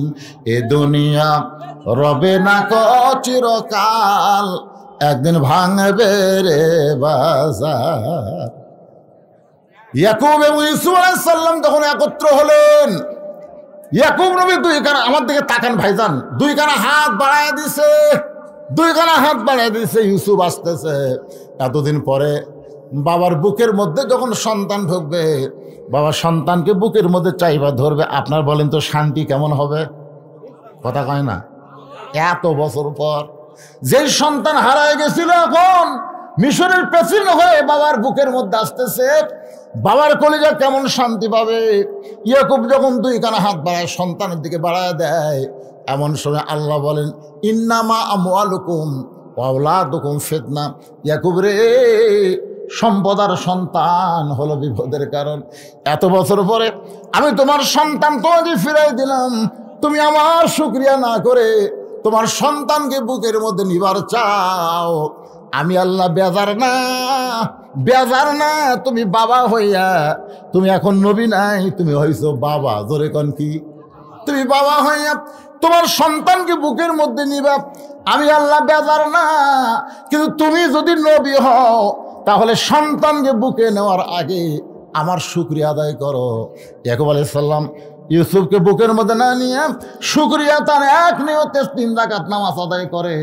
ওই 3 রাকাত নামাজ আল্লাহর কাছে এতই পছন্দ, নিজের সন্তানকে বুকে না নিয়ে আল্লাহকে শুকরিয়া তার নামাজ হয়ে সেজদা দিল। আল্লাহ বলে হাবিব, ইয়াকুব নবীর ওই 3 রাকাত নামাজ আপনার উম্মতের জন্যে মাগরিবের 3 রাকাত হিসেবে দিয়ে দিলাম। আপনার উম্মতেরা মাগরিবের 3 রাকাত নামাজ যখন জামাত আদায় করবে, ইয়াকুব আর ইউসুফ নবীর সম পরিমাণ সওয়াব আমি আল্লাহ তাদের আমল নামায় দিয়া দিব। সাহাবীরা বললেন ইয়া রাসূলুল্লাহ, এশার 4 রাকাত ফরজ আদায় করলে, এশার 4 রাকাত ফরজ আদায় করলে আপনি কেমন খুশি? আপনি বলেন তো, রাতের সর্বশেষ নামাজ কি? এশার নামাজ। এশার নামাজ পর্যন্ত আল্লাহ অপেক্ষা করে, আপনি ফজর বললেন না। আল্লাহ কয় এই ফেরেশতা ফজর পড়েনি রে। ফেরেশতা কয় বেনামাজি না, বেনামাজি কইস না, ফজর পড়েনি, জোহর পড়বি। তখন জোহরও পড়ে না, তখন ফেরেশতাকে আল্লাহ দেখেন জোহরও পড়লো না। আল্লাহ কয় এখনো বেনামাজি লিখিস না, আসর পড়বি। আসরও যখন পড়ে না, আল্লাহ কয় মাগরিব পড়বি। মাগরিব যখন পড়ে না, তখন ফেরেশতাকে আল্লাহ 4টাই গেল, 1টা থাকলো। আল্লাহ কয় ওটা পড়বি রে, ওইটা পড়ে তওবা করবি, কাল থেকে বাদ দিবি না। কিন্তু যখন এসাও গেল, তখন ফেরেশতারা আল্লাহর দিকে তাকায় বলে আল্লাহ এখন কি করব? যা খুশি লেখ, যা খুশি লেখ। ফেরেশতাকে আল্লাহ তুমি তোমার বান্দাকে এত ভালোবাসলে কি হবে? তোমার বান্দাটা তোমাকে ভালোবাসে না তো। যদি ভালোবাসতো দুনিয়া ত্যাগ করে সে তোমাকে রুকু সেজদা করতো। জোরে কোন কথা ঠিক কিনা? তোমাকে ভালো তাহলে ভালোবাসলে হবে? এক পক্ষে ভালোবাসাতে কাম হয়? আমরা আল্লাহ আমাদের ভালোবাসে, আমরাকে যদি আল্লাহকে ভালোবাসি, আল্লাহ বলেছে ইন্না সলাতি ওয়া নুসুকি ওয়া মাহইয়ায়া ওয়া মামাতি লিল্লাহি রাব্বিল আলামিন। তোমাদের নামাজ, তোমাদের কুরবানি, তোমাদের বেঁচে থাকা, তোমাদের মরে যাওয়া কেবলমাত্র একমাত্র কার জন্যে? আরো জোরে বলেন কার জন্যে? সে আল্লাহর জন্য যদি নামাজ পড়তে চাই, একটু খেয়াল করে ঈশার নামাজ 4 রাকাত কেমনে পাইলাম, এটা পড়লে আমাদের লাভটা কি? রাসূল বলে, এ আমার সাহাবেরা শোনো, আমার আগে যেই নবী দুনিয়াতে আইছিল এই নবীর নাম হলো ঈসা রূহুল্লাহ। ঈসা আলাইহিস সালামের নাম শোনেন না আপনারা? আমাদের নবীর আগেই কিন্তু তিনি এসেছিলেন। ঈসা আলাইহিস সালাম দুনিয়া থেকে গিয়েছেন না আল্লাহ নিয়ে গেছেন? মানে এমন জায়গাত গেছে যেটি নিজে যাওয়া যাবে না আল্লাহ না নিয়ে গেলে। ইহুদিরা, এই যে শালা ইহুদিরা বাইতুল মুকাদ্দাস ধ্বংস করে বসাচ্ছে, ওই শালারাই। ইহুদি কিন্তু সর্বসময় নবীদের শত্রু, মুসলমানের শত্রু সব সময়। ইহুদিরা হচ্ছেন একের ঘেরাও করছে, ঈসা আলাইহিস সালামের বাড়ি ঘেরাও করছে। ঘেরাও করে করছে, পলাবি কোন দিক দিয়ে রে, পলাবি কোন দিক দিয়া, তোকে আমরা হত্যা করব। ঈসা আলাইহিস সালাম ঘরের মধ্যে গিয়ে বলে, আল্লাহ বাইরে যেইভাবে ফলা বর্ষা নিয়ে ওরা ঘুরতেছে, আমি বের হলেই ওরা হত্যা করবে। আল্লাহ বলে, ঈসা কোনো টেনশন করো না, তোমাকে বের হওয়া লাগবে না। ঈসা বলে, আল্লাহ বের যদি না হয় তাহলে কোথায় যাব? আল্লাহ বলে, দরজা বন্ধ, ঘরের তালা ফাঁক করে তোমাকে আসমানে নিয়ে আসবো। ঘরের দরজা কি বন্ধ, মানে দরজা দিয়ে তো বার হওয়া লাগবে না, ওপর দিয়ে। ঈসা আলাইহিস সালামকে আল্লাহ নিয়ে গেছে। ইহুদির মধ্যে যাই সবচেয়ে বড় বীর, না রে এতক্ষণ খালি এই বাড়ি পড়াতে আমাকে কি হবে, দরজা ভাঙ। খুব মশানলে দরজা ভাঙ্গা ভিতরে গেছে। ঈসা রে, কে রে ঈসা, পলাইলি কোথায়? হ্যাঁ, আল্লাহ তাআলা যে বেটা আগে ঢুকছে ওর চেহারা আবার ঈসা আলাইহিস সালামের মতো করে দিছে। ওই বারে আসা বলতেছে, ভাই বহু খোঁজাখুঁজি করলাম, ঈসা নাই। অন্য ইহুদের বলতেছে, তাহলে তুই কে? রে আমি তোরকে ভাই রে, মার। ওই অবস্থায় মারা শুরু করছে। খ্রিস্টানরা মনে করতেছে ঈসা নবীকে মারছে, আসলে আল্লাহ ঈসা মারেনি। ঈসা এখন চতুর্থ আসমানে আরাম করতেছে। জয়গান সমান কর সমান। এই শালা খ্রিস্টানরা বোঝে না, একটা ন্যাংটা ছবি দেখ হচ্ছে আর বুকতে এরকম মারছে, ফলা রক্ত বয়ে বয়ে পড়তেছে, কুশবিদ্ধ কয়েক। দেখেন না আপনারা ছবি দেখেন, আসলে ঈসা আলাইহিস সালাম মারা গেছে। লাইলাতুল মেরাজে আমাদের নবীকে আল্লাহ তাআলা ইমামুল আম্বিয়া, ইমাম মুরসালিন ডিগ্রি দিলেন। ফেরেশতা জিবরাইল বলে, ইয়া রাসূলুল্লাহ, আপনার পিছনে যারা নামাজ পড়ল আপনি তাদের চিনেন? রাসূল বলে, এই জগতের কাউরে চিনি না ভাই।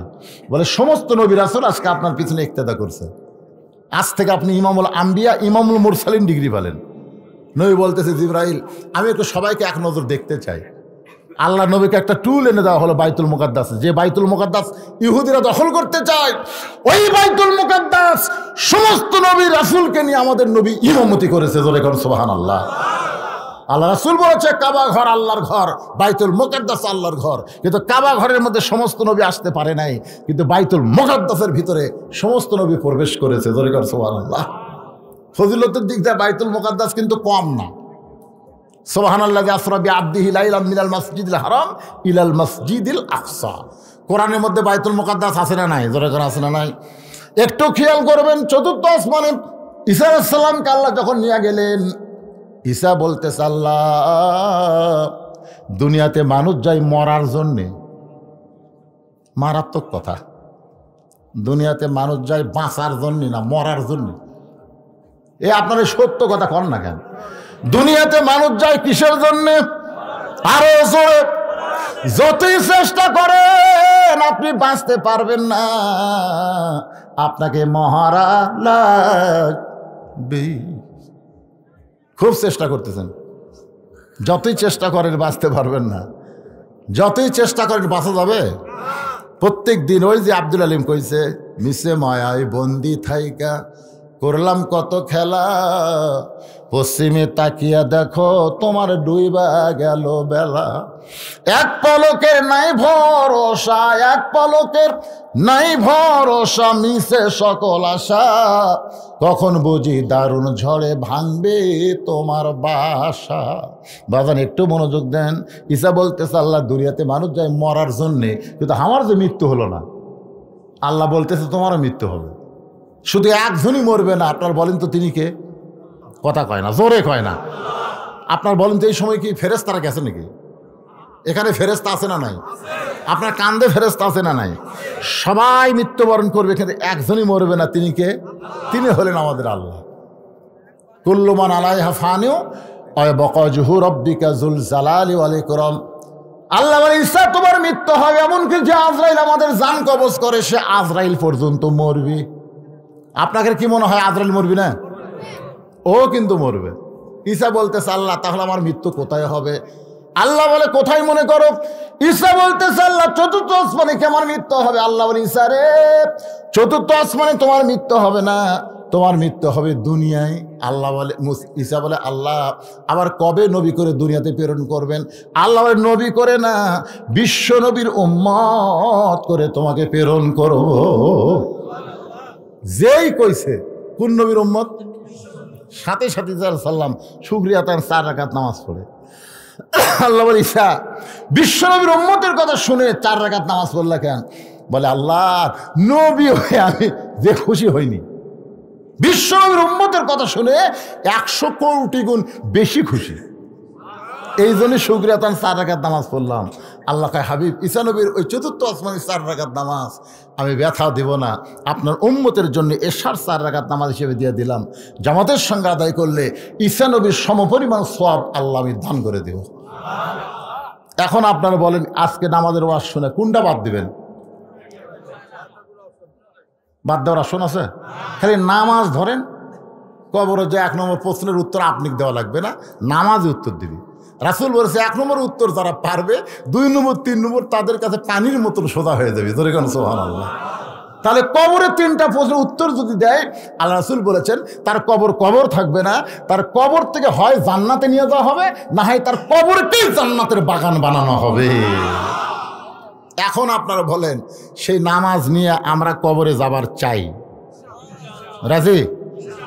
নামাজ পড়া অবস্থায় যদি মৃত্যু হয়, আবার হয়তো দেখেন আপনি জোহরের নামাজ পড়ছেন, আসর আগে মারা গেলেন, যদি মরে যান, আর যদি বুড়া বয়সে অসুস্থ হয়ে মরে যান, যৌবনের নামাজ আপনাকে এমন কাম দিবে, সরকারি চাকরি যেরকম যৌবন বয়সে হয়, বুড়া বয়সে বসে বসে পেনশন খায়। ধরে এখন কথা ঠিক কিনা? আপনি যৌবনে যদি 5 ওয়াক্ত নামাজ জামাতে পড়ে, বুড়া বয়সে যদি জামাতে নামাজ পড়ে না পারেন, ঠিক মতো নামাজই না পড়তে পারেন, আল্লাহকে যৌবনের বয়সের নামাজের পেনশন তো মরা পর্যন্ত আমি সব দেবো রে। সরকার দিবার পারে, আমি আল্লাহ পারি না। কিন্তু যৌবনে যদি নামাজ বাদ দিয়ে ওই বুড়া বয়সে ধরেন, হবে? এখন তো 2-1টা বুড়া যায় আর খাড়া হওয়ার পারে না, সিয়ারত বসতে কাম সারে। ধরে কোন কথা ঠিক কিনা? তাই আসুন ভাইজান, যে কোনো মুহূর্তে আমাদের মৃত্যু হবে, কবরে যাওয়াই লাগবে। খালি খালি কবরে না নিয়ে যাই, আমরা নামাজ নিয়ে যেন কবরে যাইতে পারি। আল্লাহ আমাদের সকলের জন্য কবুল করুক, সকলে বলে আমিন। আসরের ওইখানে আমি বলেছিলাম, তারপরে যখন শুনতে চান শোনেন, অল্প সময়ের মধ্যে বলতেছি। আসরের 4 রাকাত নামাজ আমরা মুসা আলাইহিস সালামের মাধ্যমে পাইছি। কিভাবে পাইলাম একটু খেয়াল করেন। মুসা আলাইহিস সালাম ফেরাউনকে কলেমার দাওয়াত দিল, কিন্তু ফেরাউন কলেমার দাওয়াতকে গ্রহণ করলো না, বরং মুসা নবীকে আক্রমণ করলো। ফেরাউন তার দলবল নিয়ে মুসা নবীকে যখন আক্রমণ করে, মুসা নবী তখন বলে, আল্লাহ ফেরাউন যে আমাকে আক্রমণ করতেছে, আমাকে হত্যা করতেছে, আমি কি করব? আল্লাহকে খাড়াই থাকি, দৌড় দে। তো মুসা আলাইহিস সালাম দৌড়ানো শুরু করছে। কিছুদূর পরে বলতেছে, আল্লাহ এই ফেরাউনের ভয়ে, দল বলের ভয়ে আমি যদি নবী হয়ে সামনে দৌড়াই, জনগণ কবি কি? ফেরাউন ধাবড়াচ্ছে, মুসা দৌড়াচ্ছে। আল্লাহ কয়, মুসা ফেরাউন ধাবড়াচ্ছে, তুই দৌড়াচ্ছি, এর মধ্যে হুকুম কার? আমার। দৌড়া। মুসা কয়, আল্লাহ কতদূর পর্যন্ত? দৌড়া, যেটি গেলে তো পুরস্কার। আর ফেরাউনের সেই একেবারে সাগরের কিনারায় এসে মুসা নবী ব্রেক। ফেরাউন কয়, এখন কোন দিক দিয়ে যাবি? এখন কোন দিক দিয়ে যাবি? মুসা বলতেছে, আল্লাহ সামনে সাগর, 3 দিকে ফেরাউনের সৈন্য, এখন কেমনে যাব? আল্লাহ বলে, মুসা রে আর একবার সাগরের দিকে তাকায় দেখ। মুসা নবী তাকায় দেখে আল্লাহ তাআলা লোহিত সাগরকে 12 লাইন রাস্তা বানায় দিছে। 12 লাইন। কয় লাইন? এই যে সিরাজগঞ্জ থেকে আমাদের বগুড়া আসতেছে, কয় লাইন? 8 লাইনে হবি, এখন আপাতত 4 লাইন চলতেছে। তাই বাড়ি ঘর ভাঙ্গা, দোকানপাট ভাঙ্গা খালি গুঁড়া করে দিছে, জোরে কর কথা ঠিক না। আমি একদিন আফসোস করতে যা রে, এই দোকানগুলো সব ভাঙ্গা দিল, এই হোটেলগুলো সব ভাঙ্গা দিল। এক দোকানদার করছে, হুজুর আমার দোকানের দাম হচ্ছে 2 লাখ টাকা, পাচ্ছি 22 লাখ। কঠিন অবস্থা। দেখেন, একটা সামান্য রাস্তা করবার যায় সরকার এত টাকা খরচ করতেছে, আর সাগরের মধ্যে 12 লাইন রাস্তা, আল্লাহর খরচ কত? সুবহানাল্লাহ। আমরা এমন একজন আল্লাহর গোলামি করি, খালি হুকুম করলে হয়ে যায়। সুবহানাল্লাহ। টাকা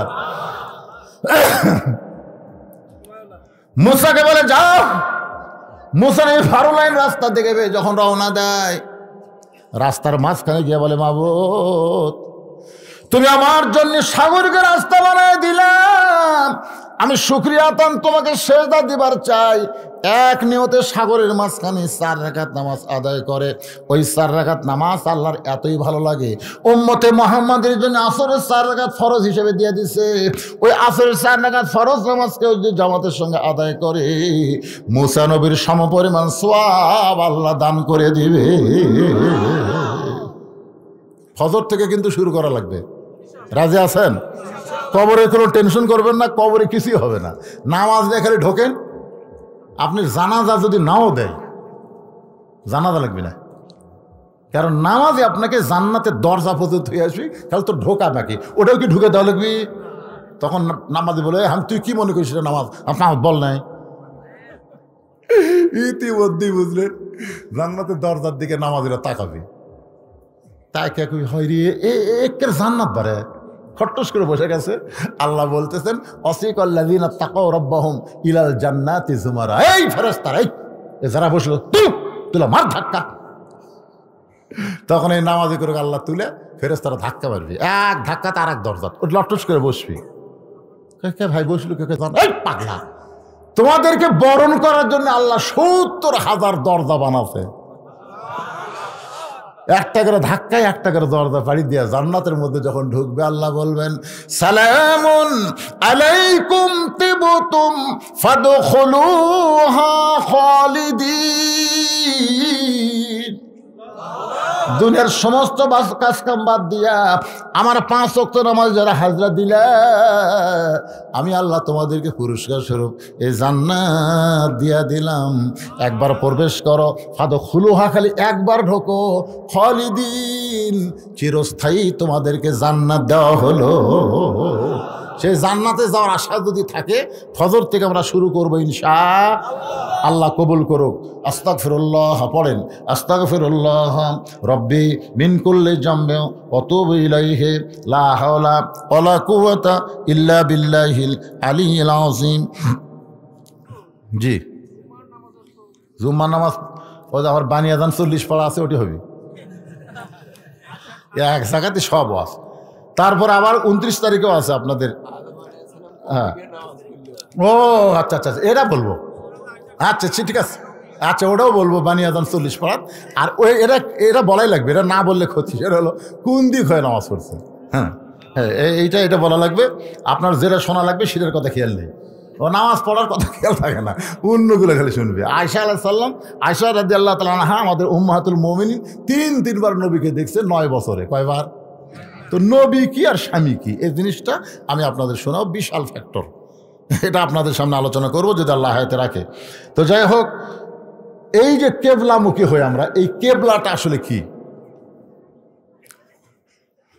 আমার দয়াল বাবা কেবলা কাবা, আমার দয়াল বাবা কেবলা কাবা, আয়না কারিগর, আয়না বসাইয়া দিছে কলবের ভিতর। হুজুরি কলব ব্যতীত করছেন কালো নামাজ তোর হবে না। হাদিস আছে বিস্তারিত, হুজুরি কলব ব্যতীত করছেন কালো নামাজ তোর হবে না। তবে কেন গাও জোয়ারি, মানুষকে দেখাও নামাজ পড়ি, ও তোমার সিদ্ধ বীজে সুফসল হবে না। আজ কেন আল্লাহর নামাজ ধরতে পারলা না? পশ্চিম পূর্ব উত্তর দক্ষিণ এটা কোনো বিষয় না, বিষয়টা হলো নামাজ। জোরে করার কথা ঠিক কিনা? খুব খেয়াল করবেন। আল্লাহ রাসূল কিন্তু মাঝে মধ্যেই ওই কাবা ঘর তাওয়াফ করতে করতে এরকম আঙ্গুল তুলতেন। সাহাবের বলতেন, হুজুর এটা কি? লব্বাইক আল্লাহুম্মা লব্বাইক, লব্বাইক লা শারিকা লাকা লব্বাইক, ইন্নাল হামদা ওয়ান নিমাতা লাকাল মুলক লা শারিকা লাক। জোরে কর সুবহানাল্লাহ। আবু বকর বলে, হুজুর আঙ্গুল। রাসূল কয়, তোমার চোখ নাই? তোমার চোখ নাই? তাকাও। আবু বকর রাদিয়াল্লাহু আঙ্গুর বড় তাকায় দেখে বাইতুল মামুর। বাইতুল মামুর বরাবর তাকায়া থাকে আল্লাহর আরশ। আপনারা কি মনে করছেন? আপনি যে মসজিদে নামাজ পড়তেছেন, এই মসজিদ কাবা ঘর পর্যন্ত, কাবা বাইতুল মামুর আল্লাহর আরশ পর্যন্ত একটা নেটওয়ার্ক নামাজের মাধ্যমে ক্লিয়ার হয়ে যায়। জোরে কর সুবহানাল্লাহ। কিন্তু আমাকে নামাজের নেটওয়ার্ক নাই, খালি ঘড়ি দেখা। আল্লাহ বলেছেন, আস্তাইনু বিস-সবরি ওয়াস-সালাহ। নামাজ পড়বার গেলে ধৈর্য লাগবে পাগলা, খালি যে ছটফট করলে নামাজ হবে না, একটু ধৈর্যের দরকার আছে না নাই? জোরে কোন আছে না নাই? আল্লাহুম্মা ইফতাহলি আবওয়া রাহমাতিক, এই দোয়াটা পড়ে তুমি ডান পায়ে দিয়ে যে ঘরের মধ্যে ঢুকলে, এই ঘর কি তুমি জানো? এই ঘর কি তুমি জানো? এই ঘর হলো রহমত। আল্লাহ রহমতের কোলে উঠলে। জোরে কোন সুবহানাল্লাহ। আর ওইখানে গিয়ে তুমি বারবার ঘড়ি দেখো, সময় মতো মুয়াজ্জিন ঠিকই আকামত দিবে, জামাত ঠিকই হবে। তোমাকে পাগলামি করে অতবার ঘড়ি দেখা লাগবে না। জোরে কোন কথা ঠিক কিনা? ঘড়ি যদি দেখবার চাও, ওই বাজারে যায় ঘড়ি দেখো। শয়তানের আড্ডাখানা বেশিক্ষণ আমার থাকা যাবে না, তাড়াতাড়ি আমার বাড়ির যাওয়া লাগবে। জোরে কোন ঠিক কিনা? যেখানে ঘড়ি বারবার দেখা লাগে সেখানে দেখো না। আর মসজিদের ঢুকলে খেলে ঘোড়া রোগ ধরে। আল্লাহর কাবা ঘরের ভিতরে যখন কেউ ঢুকবে, অথবা কাবা ঘর যখন হবে না, তখন ওই জায়গায় কেউ যদি নামাজ পড়বে, তাহলে তাকে পশ্চিম দিকে নামাজ পড়তে হবে। কারণ সূর্য পূর্ব দিকে উদয় হয়, পশ্চিম দিকে সেজদা দেয়। সেজদা গিয়ে বলে, আল্লাহ আগামীকালকে উঠবো। আল্লাহ কয়, আবার ওঠ। সূর্য কয়, আল্লাহ যে নাফরমান, সূর্য আলো পায়, এরা যে নাফরমানি করতেছে, আর নয় না উঠি। আল্লাহ কয়, তোর অত লাগে কে? যতদিন জীবিত আছে হয়তো কোনো একদিন তওবা করে, একদিন কলেমা পড়ে আমি আল্লাহর কাছে ফিরে আসবে। জোরে বলেন সুবহানাল্লাহ। একটা বান্দা যদি কয় আমি একটা সিনেমা হল বানাবো, যতক্ষণ পর্যন্ত না বানাবে ততক্ষণ আল্লাহ পাপ লিখবে না। আর কেউ যদি বলে একটা মসজিদ বানাবো, নিয়ত করার সাথে সাথে আল্লাহ সওয়াব দেবে। আল্লাহ এত দয়াবান, ভালো কাজের নিয়ত করলেই সওয়াব, আর খারাপ কাজের নিয়ত করলে পাপ হবে না, ওই কাজ করলে তারপরে পাপ। আমার কথা কি বুঝলেন? লা তাকনাতুন মির রাহমাতিল্লাহ। ভাইজান, এই যুবকেরা, আর নামাজ ছেড়া দিও না বাবা। যে কোনো সময় আমাদের মৃত্যু হবে।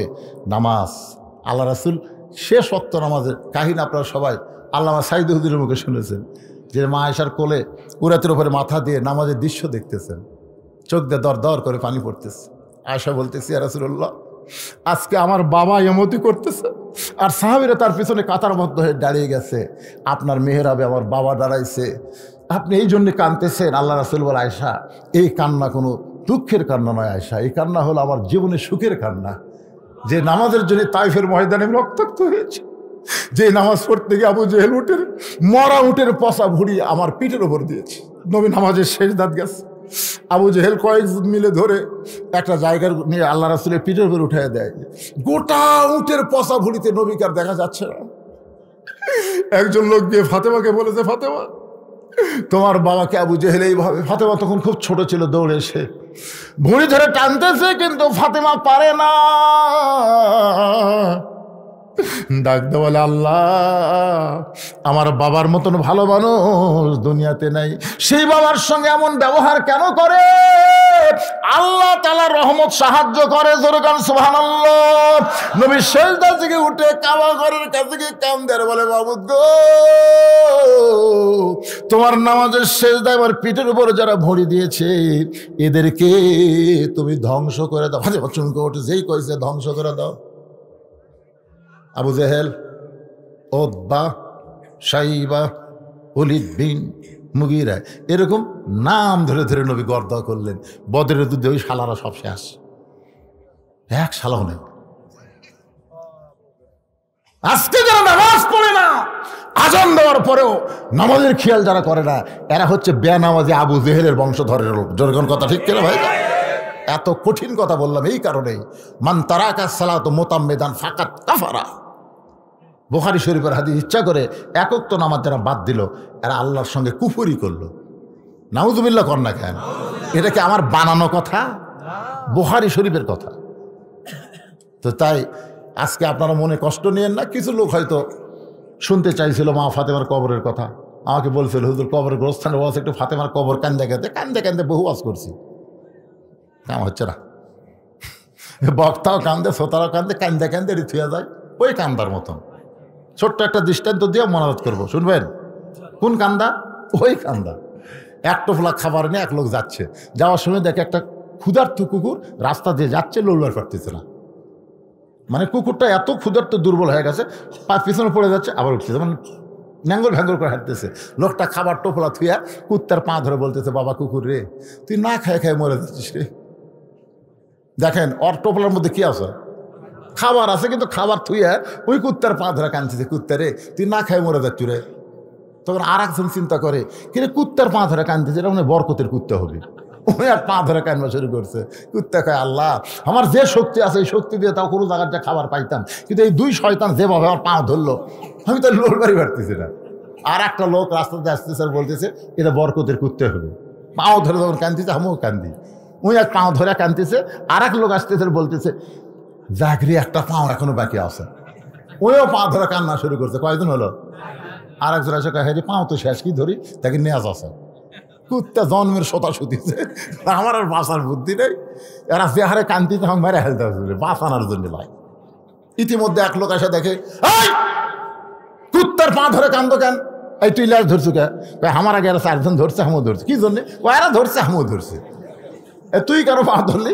আমার আগে তিনটা ধরছে। ছাড়, সর্বোত্তম যারা ধরছে তাকে বলতে, ভাই তুই তো এই ধরার কাম শুরু করলি, কারণ কি? বলে কুত্তা না খায় মরে যাচ্ছে, তোর জগৎ পড়ে না? তোর না খায় মরতেছে, কানতেছিস, টোপলার মধ্যে কি? টোপলার মধ্যে খাওয়া, কোথায় লাগলে আমি খামো, তোখান থেকে একটু কুত্তার সামনে দিলি তো খায়। ভাই কান্দা বড় সহজ রে, কিন্তু টোপলা খোলা যাবি না। আজকে আমাদের অবস্থা হয়েছে তাই, কান্দা বড় সহজ রে। ফাতেমার কথা কয়, আয়সার কথা কয়, হাদিজার কথা কয়, জীবনে বহু কান্দালাম, কিন্তু টোপলা খুলবি কানমো? অরিজিনাল কান্না নামাজের ভিতরে আমরা কাঁদবো। তাহাজ্জুদের সময়, নামাজের সময়, ইয়্যাকা না'বুদু ওয়া ইয়্যাকা নাস্তাইন ইহদিনাস সিরাতাল মুস্তাকিম, কানবেন ইহদিনাস সিরাতাল মুস্তাকিম সিরাতাল লাযীনা আন'আমতা আলাইহিম গায়রিল মাগদুবি আলাইহিম ওয়ালাদ-দাল্লিন, আমিন। ওই জায়গায় আপনি কানবেন। মদিনা তো কান্না দেখছি, মক্কা তো কান্না দেখছি। ওরা নামাজের ভিতরে কান্দে, নামাজের বেড়া কান্দে না। কারণ নামাজের মধ্যে কান্নার সাথে সাথে চোখের পানি আল্লাহর দরবারে কবুল হয়। কানবেন, সবাই কানবেন। আল্লাহ সবাইকে তৌফিক দেখ। আল্লাহুম্মা আমিন।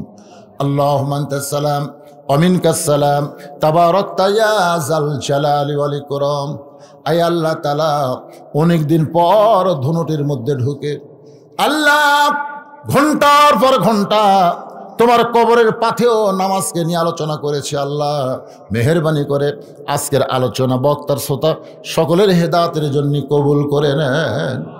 কঠিন তীব্র শীত, কঠিন শীতকে উপেক্ষা করে আরামের বাড়ি, আরামের ঘর, আরামের বিছনা বালিশকে, ল্যাপ তোষকের মহব্বতকে উপেক্ষা করে এই খেড়ের মধ্যে বসে বসে তোমার যেই পাগলেরা ঘন্টার পর ঘন্টা ওয়াজ শুনল, আল্লাহ আজকের আলোচনা সকলের জন্য হেদায়েতের মালা হিসাবে কবুল করে না। আল্লাহ যারা কষ্ট করে মেহনত করে, অতি অল্প দিনের মধ্যে হাজার হাজার টাকা খরচ করে এই জান্নাতের বাগান লাগাইছে তোমার গোরস্থান উন্নয়ন কল্পে, আল্লাহ মেহেরবানি করে তাদের চেষ্টা সাধনাকে কবুল করো। আল্লাহ তাদের সকলকেই রহমত বরকতে কবুল করে নাও। আল্লাহ যেই বাড়িতে আজকে মেহমান হয়েছিলাম, আল্লাহ তার বাপ মা জীবিত আছে, দোয়া করি তার বাপ মা বড় অসুস্থ, সুস্থতার নিয়ামত দান করো। আয় আল্লাহ, আমরা যারা হাত তুলেছি আমাদের মধ্যে অনেকের জনম দুঃখনী মা কবরে চলে গেছে। ছোট্ট একটা শব্দ হলো মা, এই নামের মধ্যে কি মধু, যাদের মা নাই তারাই বুঝতেছে। এই দরদের মা যাদের কবরে গেছে, আল্লাহ মেহেরবানি করে মায়ের কবরটাকে জান্নাতের টুকরা বানায় দাও। বাবার বাড়ি ঘর সবই আছে, আমি সহ আমরা যারা বাবা হারে এতিম হয়ে গেছি, আল্লাহ মেহেরবানি করে বাবার কবরকে জান্নাতের টুকরা বানায় দাও। আল্লাহ আমাদের দাদা দাদি, নানা আত্মীয় স্বজন, শ্বশুর শাশুড়ি যাদের কবরে চলে গেছে, আল্লাহ কবরবাসীদের মাফ করে দাও।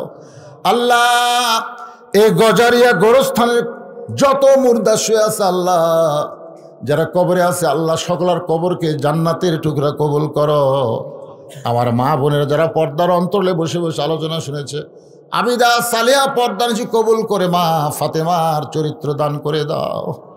আল্লাহ গোরস্থান কমিটির সভাপতি, সেক্রেটারি, কেশিয়ার সদস্য যারা কষ্ট করে মিলেমিশে টাকা খরচ করে জান্নাতের বাগান লাগাইছে, আল্লাহ তাদের সকলকেই জান্নাতি মানুষ হিসেবে কবুল করে নাও। আল্লাহ গোটা বিশ্বের মুসলমানকে হেফাজত করো, খাস করে ফিলিস্তিনের মুসলমানকে আল্লাহ তুমি হেফাজত করো। ইসরায়েলকে ধ্বংস করে দাও আল্লাহ। এই পৃথিবী তোমার আল্লাহ, পৃথিবীর মানচিত্রে ইহুদিদের আমরা গন্ধ চাই না আল্লাহ। ইহুদিদেরকে তুমি ধ্বংস করে, ধ্বংসের কথা তুমি বলেছো, তাব্বাত ইয়াদা আবি লাহাবি ওয়া তাব। ধ্বংসের কথা কে বলেছেন? আল্লাহ। আবু লাহাবের হাত ধ্বংস হয়ে যাক। তা আল্লাহ যখন ধ্বংস চায়, আমরা তাই তোমার ঘরকে যারা নাফাক করতে আসে, তোমার ঘরকে যারা নষ্ট করতে আসে, এই ইহুদিদেরকে তুমি ধ্বংস করে দাও। সবাই করে আমিন। ইহুদিদের আল্লাহ তুমি ধ্বংস করে দাও। দুনিয়াতে থাকবে, তোমার অক্সিজেন নেবে, তোমার রেজেক খাবে, আর তোমার ঘরকে ওরা নাফাক করবে। আল্লাহ হাজার হাজার ফিলিস্তিনি মুসলমান নর নারীকে ওরা হত্যা করেছে, শিশু বাচ্চাদেরকে ওরা হত্যা করেছে। ওদের মধ্যে কোনো মানবতা না, পশুর চাইতেও জঘন্য। আল্লাহ প্রায় 19,000 ফিলিস্তিনি মুসলমানকে ওরা হত্যা করেছে। যারা দুনিয়া থেকে চলে গেছে আল্লাহ তাদের সকলকে তুমি শহীদি মৃত্যু দিও। আল্লাহ যারা হাসপাতালে অসুস্থ অবস্থায় আছে, আহত অবস্থায় আছে, আল্লাহ তুমি তাদেরকে সুস্থতার নিয়ামত দান করে দাও। আল্লাহ গোটা পৃথিবীতে মুসলমানকে এক হওয়ার তৌফিক দাও আল্লাহ। আর বাংলাদেশের প্রতি রহম করো আল্লাহ, আর বাংলাদেশের প্রতি খাস রহমত করো আল্লাহ। খাস করে অত্র এলাকার প্রতি তুমি রহমত বরকতের দরজা খুলে দাও আল্লাহ। কত মানুষের জানাজার নামাজ আমরা পড়েছি, এই দুই হাত দিয়ে কত কবরে আমরা মাটি দিয়েছি। একদিন আমরা মরে যাব, যেদিন আমাদের মৃত্যু হবে দিনটা যেন জুমার দিন হয়, মাসটা যেন রমজান মাস হয়। ইমানের সাথে ইজ্জতের সাথে এই দুনিয়া থেকে বিদায় নেওয়ার কালে আমাদের জবানে জারি করে দিও লা ইলাহা ইল্লাল্লাহু মুহাম্মাদুর রাসূলুল্লাহ সাল্লাল্লাহু আলাইহি ওয়াসাল্লাম। আসসালামু আলাইকুম ওয়া রাহমাতুল্লাহি ওয়া বারাকাতুহু।